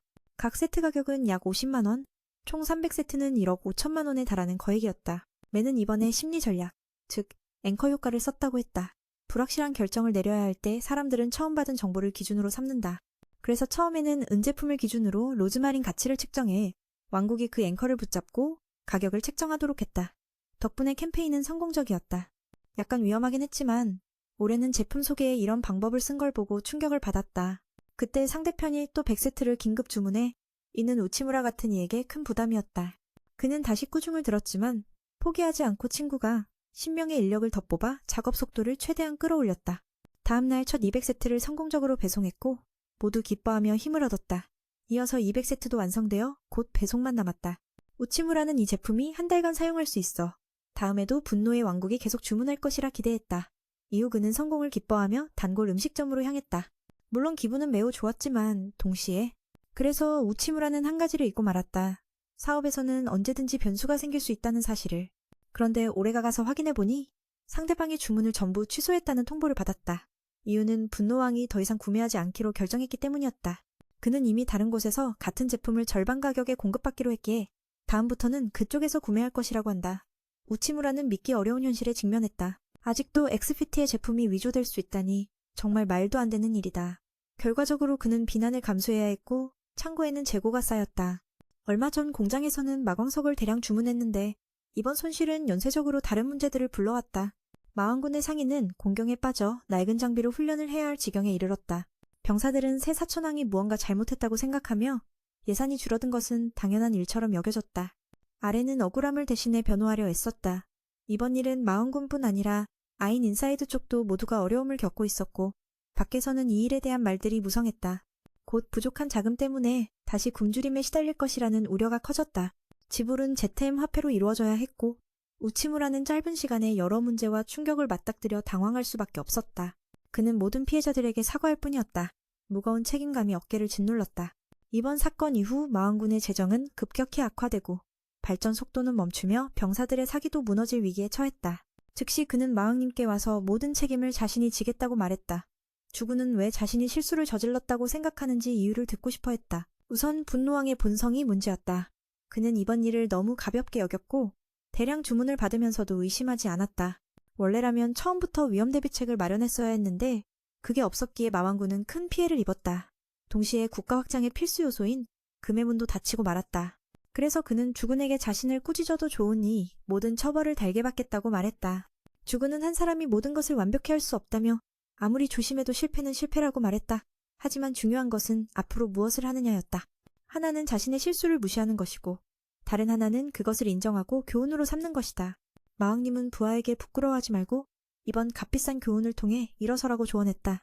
그는 동의하며 피해자들에게 사과할 준비를 했다. 그때 제놈은 이미 역에서 기다리고 있었다. 그가 말을 꺼내려던 순간 그녀는 이미 용서했고 바로 떠났다. 다음 차례는 엑스피티였다. 그녀도 오랜만에 마도서 읽는 시간을 가지게 되어 기쁘다며 사과할 필요 없다고 했다. 그의 기분은 좋아졌지만 곧 예상치 못한 일이 벌어졌다. 그는 누군가에게 복수를 당할 거라 생각했지만 사실은 아니었다. 그는 아내에게 끌려가 스트레스를 풀기 위해 고깃집에 갔다. 아만드는 그가 마음의 문제를 겪고 있음을 알고 놀라움을 선사해 근심을 잊게 하려 했었다. 갑작스러운 상황에 누구라도 두려워할 법했고 부정적인 생각이 마음을 잠식했지만 곧 그녀의 다정한 말에 위로받았다. 그녀는 이전에 가르쳐준 대로 행동했다고 말했다. 맛있긴 하지만 자신과는 맞지 않는 음식이라며 그녀는 그를 격려했다. 우치무라는 모든 것에 감사하며 이 기회를 발판 삼아 한 걸음 더 나아갈 결심을 했다. 그가 자리를 잡으려 하자 오레가 나타나 방해했다. 그녀도 상사가 기분이 좋아지길 바라며 과일을 가져왔다. 그녀는 자신이 방해한 걸 깨닫고 죄송해했다. 다행히 아만드는 화내지 않고 고기를 나눠 먹으며 즐거운 시간을 보냈다. 두 여인은 곧 잠들었다. 우치무라는 자신을 탓하지 않고 압박을 견뎌준 모두에게 감사했다. 다음 중요한 과제는 실패 후 무엇을 할 것인가였다. 그는 반드시 모든 것을 만회하겠다고 맹세했다. 장면은 분노왕이 상인부트 가리안과 거래하는 모습으로 바뀌었다. 확실히 그는 엑스피티의 설계를 복제했지만 절반 가격에 팔고 있었다. 주군도 그가 어떻게 가능한지 물었다. 그것은 사업상의 비밀이었다. 다시 우치무라에게 돌아가면 그는 재발 방지라는 계획을 세우고 있었다. 즉, 문제의 근원을 조사하고 제거에 같은 일이 반복되지 않게 하는 것이다. 그는 같은 품질인데 절반 가격으로 판매되는 이유와 한 달도 안 돼 복제품이 만들어진 사실이 비정상적임을 밝혀내려 했다. 우치무라는 마왕님의 말을 믿었다. 아무리 뛰어난 기술이라도 엑스피티를 능가할 수 없다고 했다. 그는 익숙한 식당으로 가 문제의 진상을 찾으려 했다. 그곳에서 그녀가 나타나 한 곡의 음악을 연주했다. 그는 모든 것을 이해했다. 제품이 복제된 게 아니라 불법으로 유출된 것이었다. 분명 어떤 마을이 마수태치용 제품을 팔았지만 공식 유통처는 큰 피해를 입었다. 누가 그런 짓을 했겠는가? 빨리 신고될 텐데. 갑자기 용아내가 뛰어와 우치무라가 배포한 로즈마린이 효과를 잃었다고 알렸다. 처음에는 제품 결함이라 생각해 전량 회수하고 피해 마을을 조사하려 했다. 하지만 하룻밤 사이 장비가 없어진 틈을 타 마수가 급습했다. 마왕군이 보호해준다고 믿었지만 상황은 정반대였다. 이곳은 우치무라가 직접 설치한 장비였기에 더 충격적이었다. 피해가 계속되면 식량 부족과 심각한 결과가 뒤따를 것이었다. 그는 장비를 파내 조사했고 다른 곳도 마찬가지였다. 이때 그는 제품 결함이 아니라 도둑질 당한 것임을 깨달았다. 돌아온 그는 두 여인과 함께 대응책을 논의했다. 만약 불법 판매가 이뤄졌다면 최소한 몇 개는 남겨 마수를 쫓아야 했는데 하나도 없으니 명백한 악행이었다. 그는 최근에 불만을 제기한 마을 명단을 작성하고 인근 마을로 향했다. 도둑이 올 거라는 걸 알면서도 따라갔다. 그는 왜 이곳으로 불렀는지 몰랐고 그저 쓸쓸한 장소로 끌려온 줄 알았다. 용 아내는 오늘 밤 자신이 여성으로 변신할 거라 생각했다. 바로 그때 도둑들이 지나갔고 결국 장비 도둑질이 발각됐다. 이 행동은 용납할 수 없었다. 그래서 그들이 분노왕에게 절반 가격으로 팔 수 있었던 것이다. 사실 자본 없이도 도둑질로 제품을 가져오면 끝나는 일이었다. 우치무라는 누가 시켰는지 물었지만 사천왕 중 한 명인 검은용에게 화살이 돌아갔다. 그는 감히 큰일을 벌였다가 한 대 맞고 쓰러졌다. 다른 이가 뛰어들었지만 바로 한 방에 날아갔다.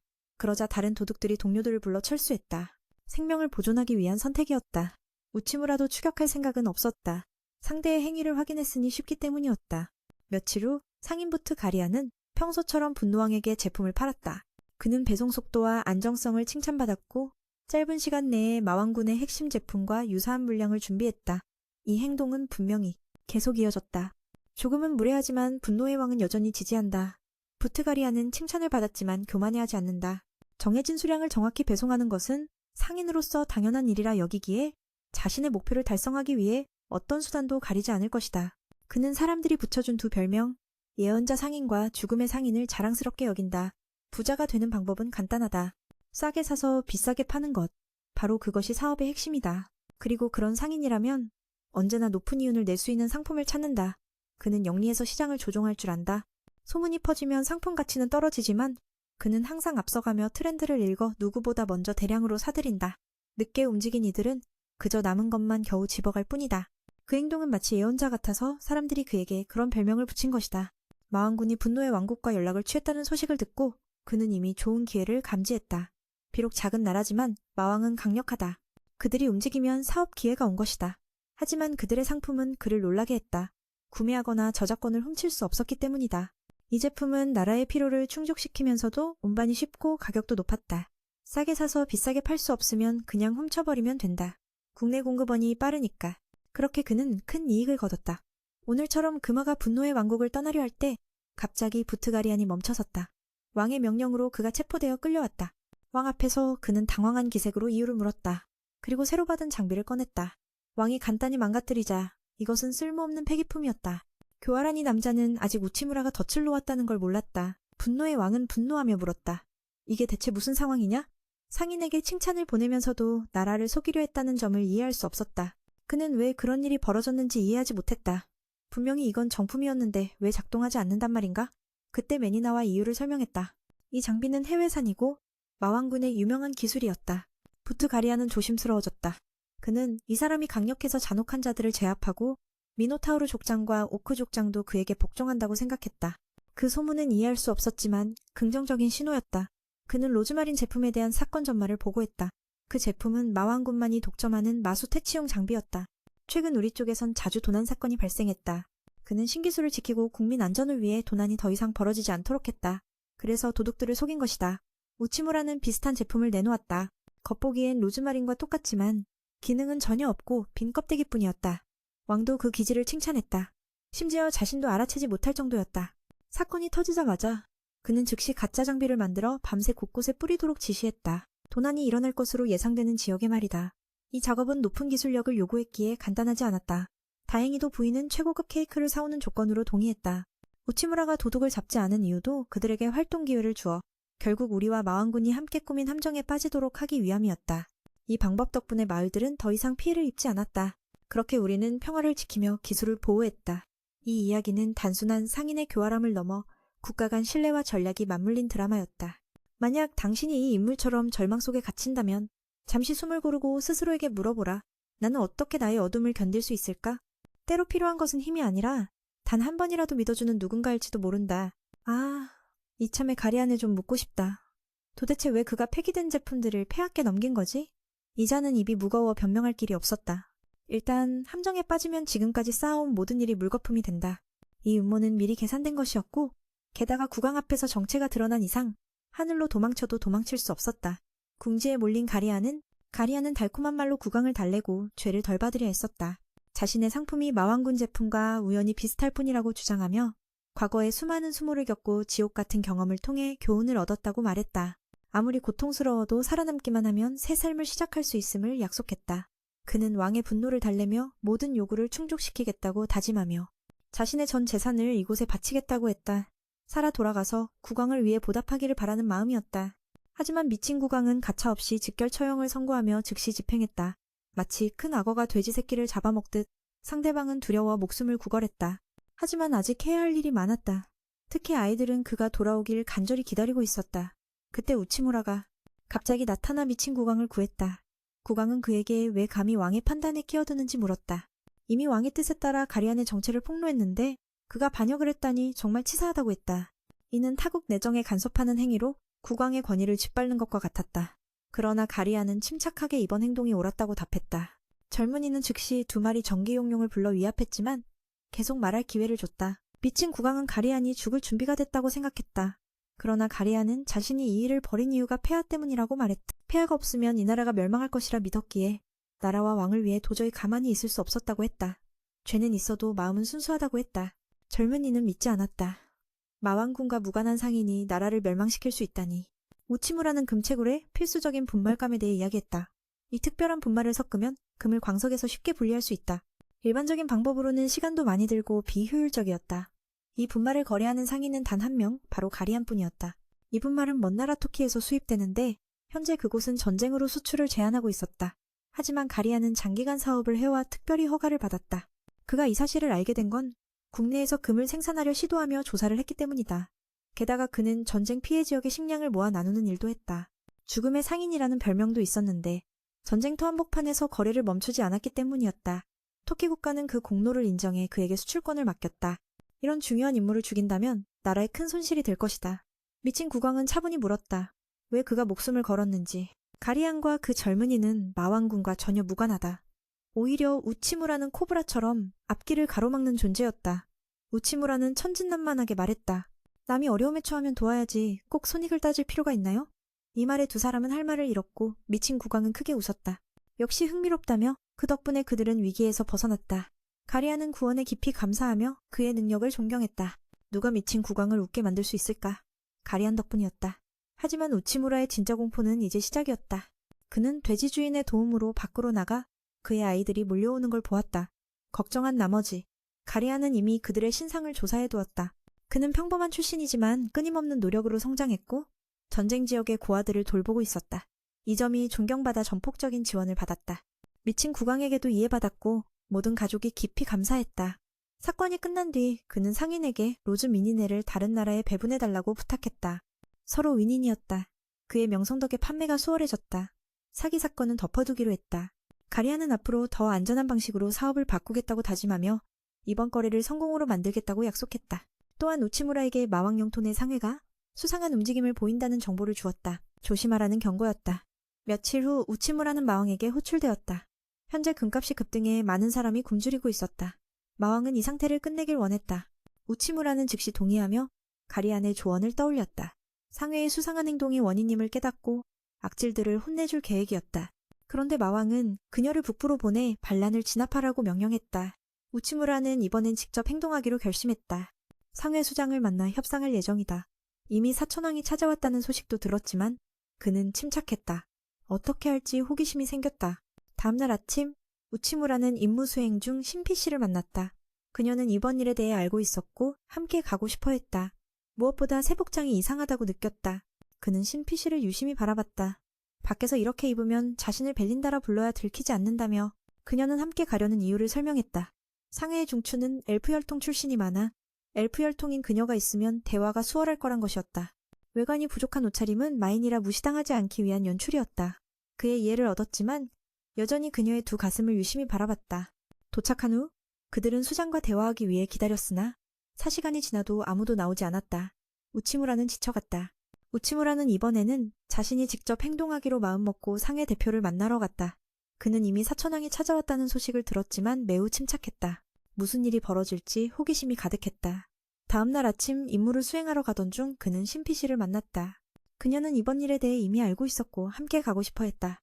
무엇보다 그녀의 새 옷이 너무 특이했다. 청년은 신피씨를 유심히 바라보며 말했다. 밖에 나갈 땐 나를 벨린다라고 불러야 해요. 그래야 들키지 않으니까.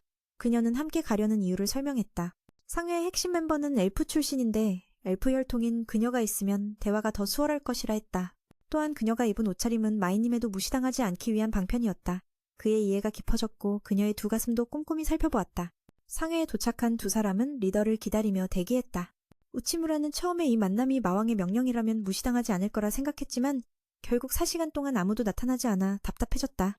마침내 리더가 나타나 자신이 바이퍼 로비라고 소개했다. 그녀는 즉시 일어나 우치무라를 호통쳤다. 그녀는 그가 상해를 독점하려는 의도인지 물었고 그가 언니라고 부르자 모두 충격에 빠졌다. 알고 보니 그들은 자매였던 것이다. 머리색이 비슷했던 이유도 이해가 되었다. 바이퍼는 오래간만에 쫓겨난 언니를 다시 만난 게 반갑지 않은 듯 그를 조롱했다. 그녀는 이 상황이 저주 같다고 느끼며 혐오감을 드러냈다. 같은 혈통이라는 사실도 싫었고 가족까지 욕했다. 우치무라는 침착하게 그녀에게 와서 이런 불평만 하려는 건지 물었다. 그는 그녀에게 찬바람을 전하며 자신이 온 목적은 거래를 위한 것임을 알렸다. 상해에 아직 물건이 있는지 묻자 동생은 웃으며 요즘 유통량이 많지 않다고 답했다. 재고는 조금 있지만 많은 사람들이 사고 싶어 한다고 했다. 그래서 먼저 무릎 꿇고 절해야 한다고 했다.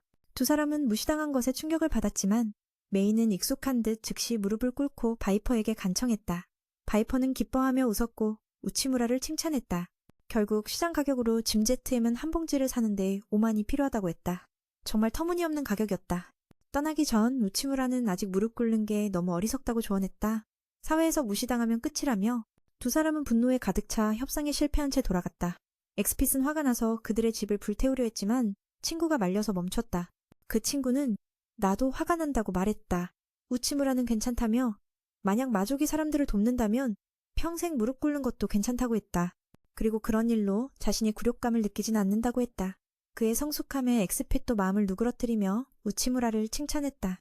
그는 상회의 주인이 바로 그녀의 동생임을 알고 놀랐다. 그녀는 우치무라에게 그의 상인 가문 출신 이야기를 해주었다. 엘프는 임신이 어려워 후손을 늘리기 위해 반인족과의 교배를 택했다고 했다. 엑스핏은 반요정, 바이퍼는 반수인이다. 태어날 때는 혼혈의 특성을 띠는데 일부 가문은 세속적인 욕망에 빠져 엘프답지 않은 행동을 한다고 했다. 바이퍼는 마을을 불태우고 주민들을 팔아 이익을 챙긴 적도 있다. 우치무라는 그녀의 이야기에서 그들이 얼마나 교활한 뱀 같은 존재인지 느꼈다. 그 과거 때문에 그녀가 집을 떠났다는 것도 이해할 수 있었다. 그녀는 그들을 저주받은 가족이라 생각하며 고통스러워했다. 돌아와서도 어디서 짐을 사야 할지 논의하던 중 갑자기 가엾은 소녀가 나타나 우치무라에게 가족의 소나기에서 벗어나게 도와달라고 부탁했다. 그녀의 이름은 라였고 바이퍼의 권력 아래에서 상해를 위해 일하고 있었다. 그는 상인 가문 출신이었다. 렌 가문은 엘프가 임신하기 어려워 자손을 늘리려 다른 종족과 교배하는 방법을 썼다. 엑스핏은 반요정, 바이퍼는 반사람이었다. 보통 태어나면 혼혈 종족 특성을 지니지만 일부 가문은 세속적 욕망에 휘둘려 엘프다운 점이 전혀 없었다. 그 중에 저놈들은 진짜 쓰레기 같았다. 가문에선 돈만이 전부였다. 목적을 위해서라면 무슨 짓이든 할 수 있었다. 바이퍼는 한때 마을 전체를 불태웠고 집 잃은 동료들을 인신매매상에 넘겼다. 우치무라는 이 이야기를 듣고 그들의 교활함에 경악했다. 그리고 그 끔찍한 과거 때문에 집을 떠났는데 다시는 그들과 얽히고 싶지 않다고 다짐했다. 저 녀석을 저주받은 족속쯤으로 여기고 있던 그녀가 그런 자들과 얽힌 후 느낀 감정을 이해할 수 있었다. 돌아와서는 어디서 짐을 살지 이야기하는 도중 갑자기 불쌍한 소녀가 나타나 우치무라에게 구원을 청했다. 그녀의 이름을 묻자 현재 바이퍼의 지휘 아래 상해에서 일하고 있다고 했다. 그래서 그녀는 그에게 말하고 싶은 나쁜 일들이 많았다. 우치무라는 자세히 관찰한 뒤 즉시 신인 피트가 되기로 동의했다. 이 자식은 아이들을 좋아하는 모양인데 내 아가 귀엽다고 칭찬하며 옷을 사러 가자고까지 했다. 옷을 고른 후 소녀는 고맙다고 하며 조심하겠다고 약속했다. 그 즈음 그 친구는 아만드에게 저 인간이 어린 소녀에게 미친 듯이 빠졌다는 사실을 안타까워했다. 민도 그녀가 고발하고 싶은 일을 물어보았다. 소녀는 자신이 그곳에서 겪는 고통스러운 나날에서 벗어나길 원한다고 했다. 신뢰할 수 없는 듯 의심스러운 눈빛으로 세상 이야기를 모두 쏟아내기 시작했다. 그녀는 아버지와 떨어져 일하라고 강요받았고 외부의 지도자뿐만 아니라 같은 처지의 많은 이들이 낮과 밤을 가리지 않고 일하며 거의 임금을 받지 못한다고 했다. 우치무라는 더 많은 정보를 요구했고 대재앙이 곧 닥칠 거라는 사실을 알게 되었다. 식량 가격이 급격히 오를 것이며 이제는 사기 어려워질 거라고 했다. 거리에서 모두가 이 문제에 대해 말하고 있었는데 사실 이 소문은 상회가 퍼뜨린 것이었다. 그들은 민심을 혼란에 빠뜨려 가격을 인위적으로 올려 이익을 챙기려 했다. 바이퍼는 처음부터 대량의 식량을 숨겨두고 조금씩 내다 팔며 이득을 취하고 있었다. 상해 내에 반대하는 사람은 없냐고 묻자 대부분은 상해 내에서 반대하는 사람이 없냐고 묻자 대부분이 가족끼리 얽혀있거나 금전으로 매수된 상태였다. 그래서 비퍼는 당당히 횡포를 부릴 수 있었던 것이다. 이 소식을 들은 우치무라는 분노를 참지 못하고 국민을 해치는 조직을 반드시 제거해야 한다고 다짐했다. 우선 증거를 찾아야만 그들을 처벌할 수 있었다. 엑스핏은 단칼에 해결하자고 제안했지만 우치무라는 당당한 싸움을 원했다. 비퍼가 금전으로 사람들을 조종하는 것은 상인들의 칼날이고 그들은 마왕 군대의 무기였다. 그들은 갑작스러운 단속에 나섰지만 비퍼는 태어냈다. 우치무라는 불법 행위를 입증할 증거만 찾으면 즉시 단죄할 수 있다고 확신했다. 그의 목표는 독점 중인 대량의 곡물과 관련 서류였다. 두 가지 증거만 확보하면 그들은 빠져나가기 어려웠다. 기습 단속은 상대를 혼란에 빠뜨리기 위한 전략이었다. 이전에 우치무라는 키트 마을에서 상인회가 대량의 곡물을 구매했다는 증거를 확보했고 증감 역시 다른 마을에서 같은 일을 하고 있었다. 내아는 두 사람을 창고로 안내했다. 하지만 문을 열었을 때 아무것도 없어서 모두 충격에 빠졌다. 비퍼는 다가와 도발하며 소란을 일으키려는 것 아니냐고 조롱했다. 운영자들의 표정을 본 우치무라는 그들이 단속 사실을 이미 알고 있었다고 판단했다. 바닥에는 끌려간 흔적이 있어 과거에는 물건이 있었던 것을 알 수 있었다. 그러나 대량의 물건을 어떻게 옮겼는지는 의문이었다. 엑스핏은 동생에게 속아 분노했고 비퍼는 두 사람을 계속 자극했다. 계획은 완전히 실패했고 우치무라는 마치 자신의 검이 부러진 듯한 심정으로 성으로 돌아갔다. 이번 단속은 성공했지만 가장 괴로운 점은 그들이 비웃음만 받았다는 것이었다. 물증도 없고 서류도 평범하기만 했다. 실제로 장부는 매우 정상적이었고 이상한 점이 없었다. 신핏은 혹시 그들이 장부를 조작한 건 아닐까 의심했다. 하지만 우치무라는 그렇게 하면 실수가 너무 쉽게 드러날 거라 생각했고 불행히도 이상한 점을 발견하지 못했다. 신핏은 계속해서 그들이 상해의 이름 대신 LB 가문 명의로 거래하는 점을 지적했다. 그렇게 하면 장부에 기록할 필요가 없기 때문에 거래 측은 상해에서 구입하는 줄 알지만 실제로는 사기 행위였다. 가장 어려운 점은 공급원을 찾아내야만 그들을 기소할 수 있다는 것이었다. 그리고 또 다른 중요한 문제는 그들의 조사 계획이 누설된 점이었다. 이는 비밀 공격임에도 불구하고 배신자가 있다는 증거였다. 그 배신자는 다름 아닌 그 소녀였다. 장면이 전환되어 네아가 칭찬받는 장면이 나온다. 엉뚱한 신핏과 우치무라의 표정에 만족하는 네아. 그녀가 창고에 있는 물품 위치를 묻자 지도자에게 그런 질문을 했다고 혼난다. 맞기라도 할 줄 알았는데 상인들이 짐을 국경으로 운송 중이라고 알려준다. 처음 소식을 들었을 때부터 네아는 이 아이디어를 떠올리고 전날 밤부터 준비해왔다. 며칠 후면 그 물품들이 다시 상해로 돌아와 판매될 예정이었다. 덤으로 네아의 부모도 지원하러 함께 간다고 했다. 다음 날 네아는 왜 이렇게 태어났을까 고민하며 밖으로 나갔다. 알고 보니 네아도 LB 가문의 일원이었지만 가장 낮은 신분이었다. 그래서 바이퍼의 명령으로 가문의 비서 역할을 맡을 수밖에 없었다. 네아는 부모가 구해주길 원했지만 종주를 두려워해 못했다. 일하러 간 후 그녀는 자주 맞고 학대당했다.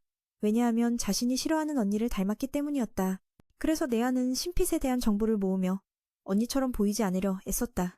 그래야 맞지 않을 테니까. 그런데 어느 날 그가 네아에게 동정을 가장해 우치무라에게 자신이 희생양임을 알리도록 속이라고 명령했다. 네아는 두려웠다. 만약 들통나면 목숨을 잃을 수도 있었기 때문이다. 그 사이 민도 시장 상황을 살피러 가는데 모두가 굶주림에 어두운 표정을 짓고 있었다. 민은 식당에서 옛 동료들이 상사에게 이용당하다 버림받는 이야기를 떠올렸다. 그들은 정직하게 자신의 운명을 바꾸려 했고 민은 큰 영감을 받았다. 깨어나 보니 아만드가 돌아와 있었다. 아내가 왜 멍하니 서 있냐고 물었고 그는 북쪽에서 임무를 마쳤다고 답했다. 거기서 괴물떼가 소란을 피웠는데 30마리를 퇴치했고 그중 한 마리를 마왕에게 선물하려고 데려왔다고 했다. 듣고 나서 민은 갑자기 아내를 칭찬했다. 아내는 부끄러워하며 즐거워했고 우치무라는 식량 문제를 반드시 해결하겠다고 다짐했다. 다음날 네아는 민의 사무실에 가서 정보를 수집했다. 그는 여전히 친절한 태도를 유지했지만 네아가 자신을 배신한 걸 알고 있었다. 네아는 도울 수만 있다면 뭐든 하겠다고 했다. 신핏이 다음 행동을 묻자 민은 짐이 현재 상해에 없다는 사실을 알았고 새로운 전략을 생각해냈다. 이번 작전 이름은 드래곤 스트라이크였다. 소녀는 뜻을 몰라 물었고 아만드의 아내와 올레도 나타났다. 민은 준비를 도와준 그들에게 감사 인사를 전했다. 뒤에 있는 용이 네아를 적대적인 눈빛으로 바라보며 네아가 우치무라를 꼬시는 줄 오해했다. 신핏은 그녀가 단지 협력자일 뿐이라고 설명했다. 마음속으로는 네아 같은 소녀를 좋아하는 민. 올레는 아만드에게 물건을 꺼내라고 재촉하며 자신이 어제 밤 부족의 도움으로 만든 걸 소개했다. 바로 강원도에서 훈제한 고기였다. 그는 대량으로 배포해 배고픔을 잠시나마 막으려 했다. 그래서 이 전략을 드래곤 스트라이크라 부른다. 네아는 기뻐하며 계획이 훌륭하다고 칭찬했다. 도움을 청했고 민이 말하려 할 때 신핏이 막으며 비밀이 너무 빨리 새면 안 된다고 했다. 네아는 그 태도를 보고 언니가 자신이 배신한 걸 알아챘다고 느꼈지만 이미 돌이킬 수 없는 상황이었다. 그날 오후 네아는 기회를 틈타 중요한 서류를 뒤졌고 밖에 나서자 신핏에게 들켰다. 도망치려 했냐고 물었고 그녀는 부끄럽지 않냐고 꾸짖었다. 우치무라는 진심으로 신뢰했는데 네아는 속임수를 썼다는 것이다. 네아는 자기가 말할 권리가 없다고 생각하고 혼란을 틈타 도망쳤다. 모두가 신핏 탓이라 여기며 자신이 자주 맞는 것도 그의 탓이라고 생각했다. 태생부터 불리한 그녀에게 어떻게 지금의 고통을 견디겠느냐는 생각을 했다. 돌아와서 네아는 훈제 고기 배포 계획을 보고했다. 작업은 다음날 시작될 예정이었다. 바이퍼는 아무것도 대체할 수 없다고 생각했지만 배고프면 높은 가격의 물건을 사지 않을 거라 걱정했다. 이게 꽤 골치 아픈 문제였다. 그는 배포 장소를 물었고 네아는 계획상 중심지부터 시작한다고 했다. 학대받던 기억을 떠올리며 복수를 다짐했다. 그러면서 우치무라가 먼저 교회 지역부터 배포할 거라고 거짓말했다. 교활한 그녀는 웃음을 터뜨렸고 진실과 거짓을 섞어 의심받지 않으려 했다. 자신이 저항했다고 생각하며 억압받는 자의 도끼를 보여주려 최선을 다했지만 바이퍼는 결코 쉽게 속지 않는 현명한 자였다. 그녀는 네가 나보다 똑똑하다고 생각하냐? 라며 비웃었다. 외곽 지역에서 배급하는 건 불가능했다. 운송비용과 효율을 따져보면 중심지에서 시작하는 게 최선이었다. 네아가 반론을 펴도 우치무라는 어리석은 짓을 하지 않을 거라 확신했다. 사실 내일 어디에 배급하든 결과는 같았다. 이 남자는 이미 모든 걸 계산해 두었고 상인들이 싸게 팔지 않을 거라는 것도 알고 있었다. 내일 아침 배급 차량은 반드시 돌아올 것이고 배고픔이 극에 달한 시민들은 비싼 가격이라도 어쩔 수 없이 사게 될 것이다. 연기 나는 음식 배급은 이들에게 아무 영향도 주지 못할 터였다. 바이퍼는 우치무라의 계획이 실패했다는 사실에 비로소 환하게 웃었다. 그의 모든 노력이 수포로 돌아간 순간 그 여자의 얼굴이 어떻게 변할지 궁금해졌다. 그는 선언했다. 네아가 어떤 짓을 해도 모든 것은 처음부터 정해져 있었다고. 불쌍한 그녀는 교활한 음모에 짓눌려 무너져갔다. 이후 바이퍼는 더 이상 스파이를 붙이지 않고 이번엔 네아를 가혹하게 벌주기로 마음먹었다. 한편 엑스핏은 배급을 잠시 멈추자고 제안했다. 그들의 계획이 벌써 저주받은 동생에게 들통난 것 같았기 때문이었다. 네아가 배신자인지 모르냐고 묻자 그는 물론 알고 있었다. 처음 만났을 때부터 알고 있었다고 답했다. 우치무라는 네아의 가슴 주변 상처를 보고 모든 걸 깨달았다. 그 후 네아가 직접 물건을 고르게 했을 때 그녀는 온몸을 꽁꽁 감싸는 옷을 샀다. 상처를 감추려는 의도였다. 비록 마인이지만 엑스핏은 그가 그 모습을 세심하게 관찰했다는 사실에 감탄했다. 그가 어린 소녀를 좋아하는 줄 알았지만 네아가 바이퍼에게 억류된 사실을 숨기려 했다는 걸 알았다. 그녀가 스파이라는 결론을 내릴 수 있겠냐고 묻자 우치무라는 이렇게 답했다. 나는 눈빛을 더 신뢰한다. 예전에 회사 직원일 때 함께 목표를 위해 애썼던 세 동료가 있었다. 그들은 부당한 대우와 과중한 노동에 시달렸고 모두가 같은 눈빛을 했다. 네아를 보았을 때 그 눈빛이 떠올랐다. 그 눈빛은 폭풍을 견뎌내려는 생존의 의지였다. 그래서 그는 네아가 스파이임을 알면서도 마음 한켠에 연민을 품었다. 그 감정을 잠시 접어두고 이제는 반격할 때라 생각했다. 상대는 이미 모든 걸 알고 있었으니 말이다. 한편 바이퍼는 이 싸움을 속도의 전쟁이라 불렀다. 그는 결국 자신이 이길 것이라 믿었다. 무역 차량이 곧 도착할 테고 고기는 아직 배급되지 않은 상태였다. 네아는 이미 지쳐서 힘이 다 빠진 상태였다. 다음날 새벽 부하가 긴급 소식을 전했다. 무역 차량이 도착한 줄 알았는데 그렇지 않았다. 알고 보니 마왕군이 이미 식량을 배급했다. 믿기 힘든 건 우치무라가 무료로 주민들에게 나누어준 것이다. 고기가 아니라 말이다. 아만도와 올레가 이 일을 담당했는데 물량이 너무 많아 모두가 굶주림을 걱정할 필요가 없었다. 바이퍼는 분노하며 뛰쳐나가 네아가 어디서 그렇게 많은 물량을 구했는지 물었다. 엑스핏이 곧바로 나타나 해명했다. 국내 모든 식량이 상인회에 의해 독점되었기에 그들은 다른 방법을 썼다.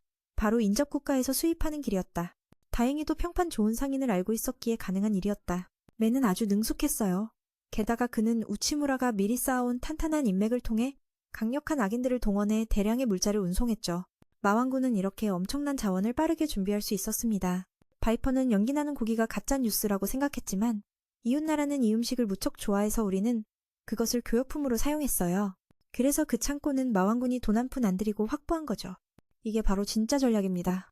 드래곤 스트라이크는 그게 말도 안 된다고 생각했죠. 어떻게 짧은 시간 안에 수입할 수 있냐고요. 우치무라의 사고방식은 모두 알고 있습니다. 엑스피시가 한숨을 쉬며 말했죠. 그와 맨은 완전히 다른 세상 사람입니다. 운송에는 시간이 많이 걸리니 그들은 모든 걸 미리 준비해뒀어요. 우치무라는 이미 만남을 주선하면서 상대 나라에서 물건을 사려 했죠. 매니한 행동들, 마치 무릎 꿇고 애원하는 것처럼 보였지만 사실 시간 끌기였고 상대방에게 우리가 이긴 것처럼 착각하게 만들려는 속임수였습니다. 그녀는 이게 너무 웃겼어요. 처음부터 그의 장난은 무의미했으니까요. 무역회가 세운 모든 계획은 우치무라의 손안에 있었습니다. 지금 유료 물품은 무료로 배포되고 있으니 바이퍼는 완전히 패배한 셈이죠. 분명 대량 수입에 큰돈을 썼을 테고 이제 싸게 팔아도 아무도 사지 않을 겁니다. 더군다나 비싸게 팔 생각은 하지도 못할 거고요. 그 말을 듣고 드래곤 스트라이크는 웃으며 아직 끝난 게 아니라고 했어요. 무역회는 여전히 배후에 있고 이번에 실패해도 다음에 다시 도전할 겁니다. 그런데 그 순간 두 명의 호위가 공격해왔습니다. 그들은 닌자였고 심지어 마법도 썼어요. 정말 마법 같은 존재였죠. 새로 만든 무기를 들고 있던 그녀도 즉시 시험해봤습니다. 마법 공격이 날아오자 검이 완전히 흡수했을 뿐 아니라 반사까지 했어요. 위력은 줄었지만 그 정도면 적 한 명을 쓰러뜨리기에 충분했습니다. 사실 그녀는 검을 쓰지 않아도 모든 적을 처리할 수 있었어요. 최고 수준의 마법 재능을 가지고 있으니까요. 바이퍼는 큰 손해를 받기에 분했지만 무역회의 실권자인 그가 무언가를 계획하려던 찰나 우치무라가 여기 있다는 걸 발견했습니다. 그는 다른 상인들과 함께 막 회의를 마친 참이었고 지금부터 자신은 무역회장직에서 물러난다고 선언했죠. 대다수 상인들이 그와 동료들을 해임하는 투표를 했고 결과도 공개됐습니다. 하지만 그는 절대 받아들이지 않았어요. 심지어 상인들을 협박하며 그들의 서명을 이용해 복수를 하겠다고 위협했죠. 우치무라는 침착하게 대응했습니다. 사실 모두가 마음의 준비를 이미 하고 있었어요. 네아가 그 자리에서 나와 그자의 모든 악행을 상인들에게 고발한 뒤 우치무라가 그녀를 구하러 왔다는 사실도 알려졌습니다.